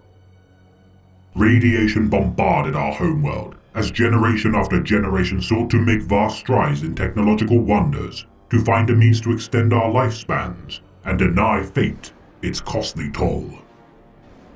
Dynasties sprang up to lead each desperate civilization of the Necrontyr with promises of salvation, yet among all hierarchies of my people, one figure loomed large, of a doomed species. Born into the Sarek dynasty, the boy known as Sarek would one day assume the mantle of the Silent King and address his subjects through his 2 subordinate pharaons, as was the custom for each previous chosen to rule the Triarch Council of the Necrontyr. Inherited by his forebears as a hereditary position, Sarek carried the burden of his predecessors, each characterized by an impermanent and brief existence, before perishing from their radiation-induced affliction. Served in turn by their Triarch Praetorians, each pharaon of the council commanded their subjects to uphold the codes of law of their empire and forever maintain their desperate quest to one day find reprieve from their dire circumstance. Ensuring that no dynasty shall fall during his reign, the Silent King of each generation swore to uphold the laws of his people, for should they descend into infighting, the doom of the Necrontyr people would be assured. For what greater fuel than egocentricity is there to the flames of desperation? Yet Sarek was not to know that he would be the last of his position, nor that he would rule over his people for millennia.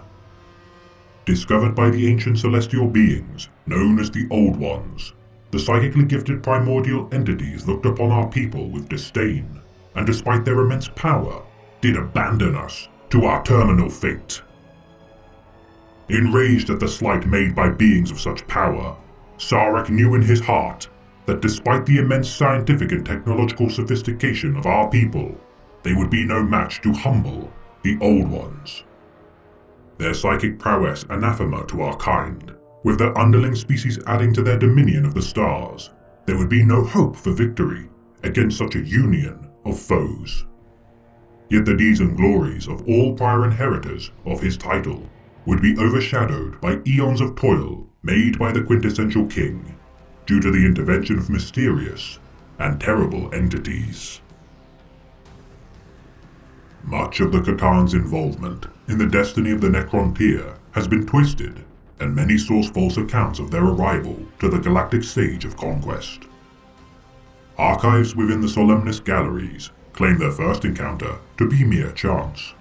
The Book of Mournful Night within the Eldari Black Library states that their hatred of the Old Ones drew the Necrontyr to them, alike to a moth to the flame.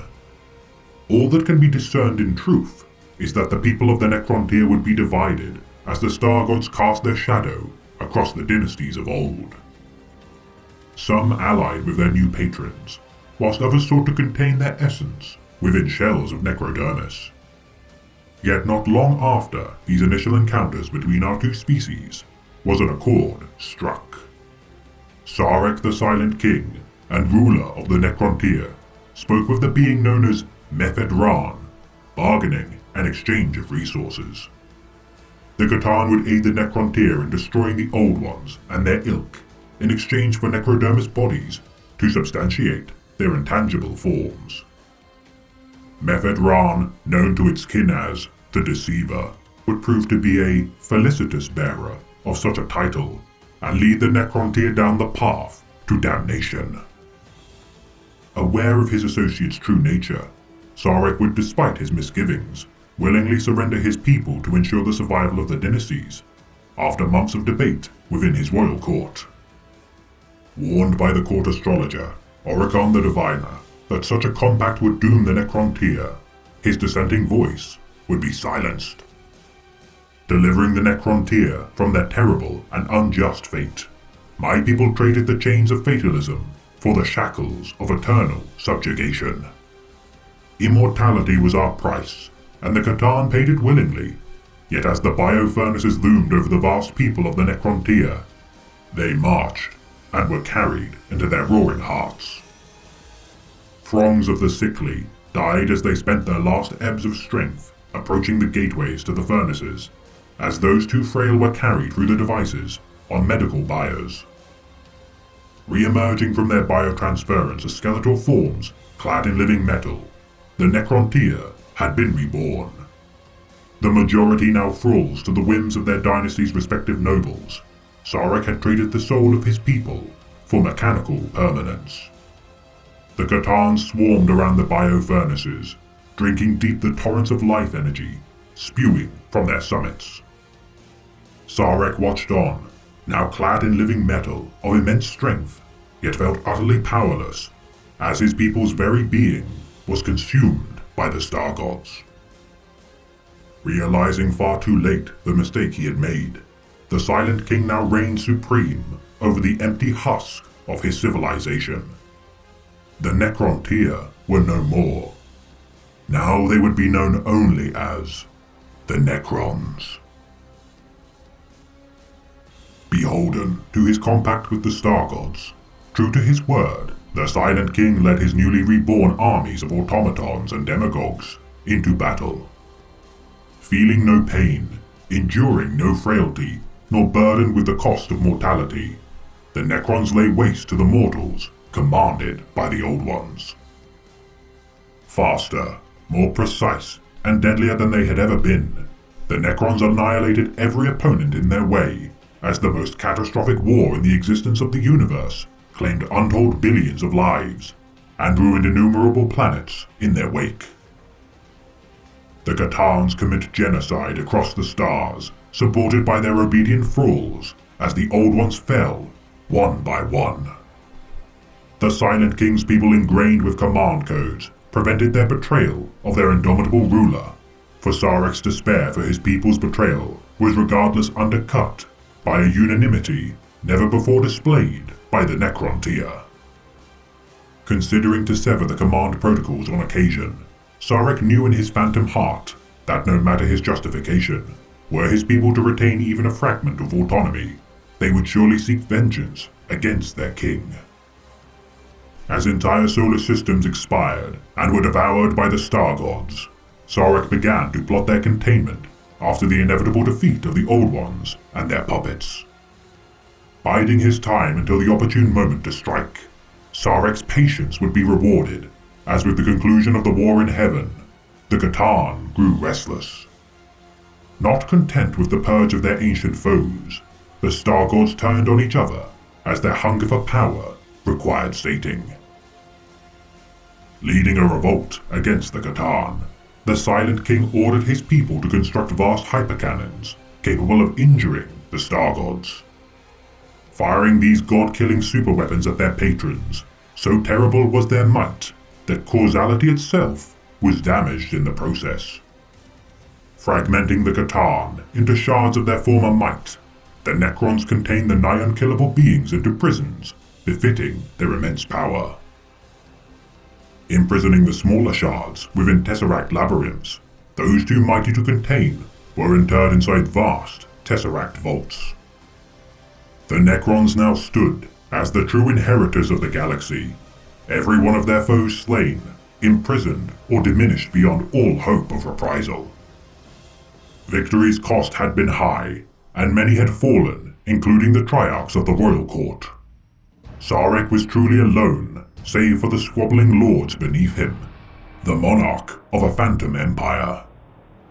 Yet whilst freedom was a worthwhile endeavor, the Necrons now held dominion over heaven torn asunder, and untold millennia would be required to heal a wounded and ravaged galaxy. Knowing the Eldari to be resurgent in their strength, their last remaining foe of note could capitalize on the beleaguered legions of the Necrons, following their revolt against the Star Gods. Yet the Eldar were of flesh and blood, and with time they would inevitably lose their grip on galactic dominion. For such is the fate of all species bereft of the eternal blessings of living metal. Transforming the Infinite Empire cities into great tomb world complexes filled with stasis crypts, the Silent King commanded his people to undertake a great sleep. Whilst the Eldari labored to rebuild the galaxy, the Necrons would slumber for eons until the opportune time for their reclamation of their empire was at hand. For flesh is ephemeral, and none can hope to outlive the Infinite Empire. As the tomb worlds of the Infinite Empire sealed their vaults, the Silent King destroyed the command protocols which for so long had been used to subjugate his empire. Failing his people utterly, the Silent King's legacy, though greater than any of his people in their history, had been stained with the surrender of their own souls. Embarking upon the void of unknown space within a planet-sized sepulchral engine, the Song of Oblivion, Sarek's pilgrimage of solace and penance lasted millennia as his people slept and the lesser species continued the cycle of supremacy and decay within a merciless galaxy. For 60 million years, the Silent King ventured past the bounds of the known universe, watching and waiting for the right moment to resurrect his empire and renew the dynasties to their past glories. Yet during 774.M41 of the human calendar, the Silent King returned to the galaxy. Encountering the Tyranids during his pilgrimage beyond the bounds of the galaxy, the Silent King recognized them as the single deadliest threat to his plans of his people's apotheosis. For should all life be scoured from the galaxy, Sarek's plans to return his people to forms of flesh and blood shall be ruined. Resolving to defeat the Tyranids, to preserve the life of his besieged galaxy, with the advisements of his new Triarch Council of Hapfrata, the Radiant, and Mesophet, the Shadowed Hand, the Silent King returns to find the majority of his people still dormant. By the meddling of lesser species, several tomb worlds had fallen, and unforeseen threats, such as the humans, have wreaked havoc across the void. Immaterial entities now split the galaxy in twain, as warp-spawn phenomena spew forth with reckless abandon. Working in secret to reawaken the slumbering tomb worlds to face the Great Devourer, the Silent King spent years meticulously concealing his identity and influence by allowing his Triarch Praetorians and unwitting Necron nobles to achieve his goals. Attempting to manipulate the younger species to aid in his own schemes, legends tell of his interaction with the so-called Great Angel of the Humans, though little evidence pertains to this incident. Revealing himself to his people after accruing ample resources, Sarek bid his followers to return to the tomb world of Antrak, with his chosen Triarchs now joined into his Dais of Dominion, powered by the Shard of the failed Catan, Niadra Zatha, intervening personally during the Gehenna campaign of 995.M41 to face the Blood Angels Astartes in combat. They would be forced to ally with one another to face the arrival of the Tyranids. Allowing his vassal lord, Illuminor Seros, to capture humans for experimentation within the Pariah Nexus, the Silent King would personally intervene during the Pariah Crusade to allow for his subordinates' continued efforts in finding a means to transfer the Necron consciousness into living host bodies. Wielding his scepter of eternal glory, imbued with the power of the Catan, known as the Burning One, Sarek fights to unite his people once more to prevent the Tyranid menace from consuming all life in the galaxy. For it is the greatest fear of the Silent King that the inferior races in their methods of facing the Great Devourer only hasten their consumption and dominion of the galaxy. And should the foul creatures succeed in ending all life within the void, the Necron shall inherit a barren and futile universe. When the Silent King saw what had been done, he knew at last the true nature of the Catan, and of the doom they had wrought in his name.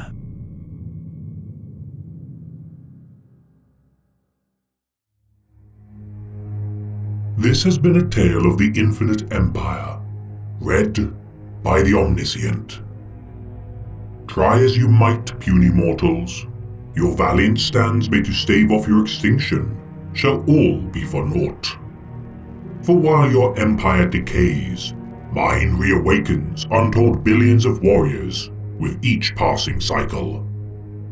Take heart that as your light is snuffed from existence, we shall carry your memory into the new millennia to follow, even if all that remains of you shall be a footnote of galactic history.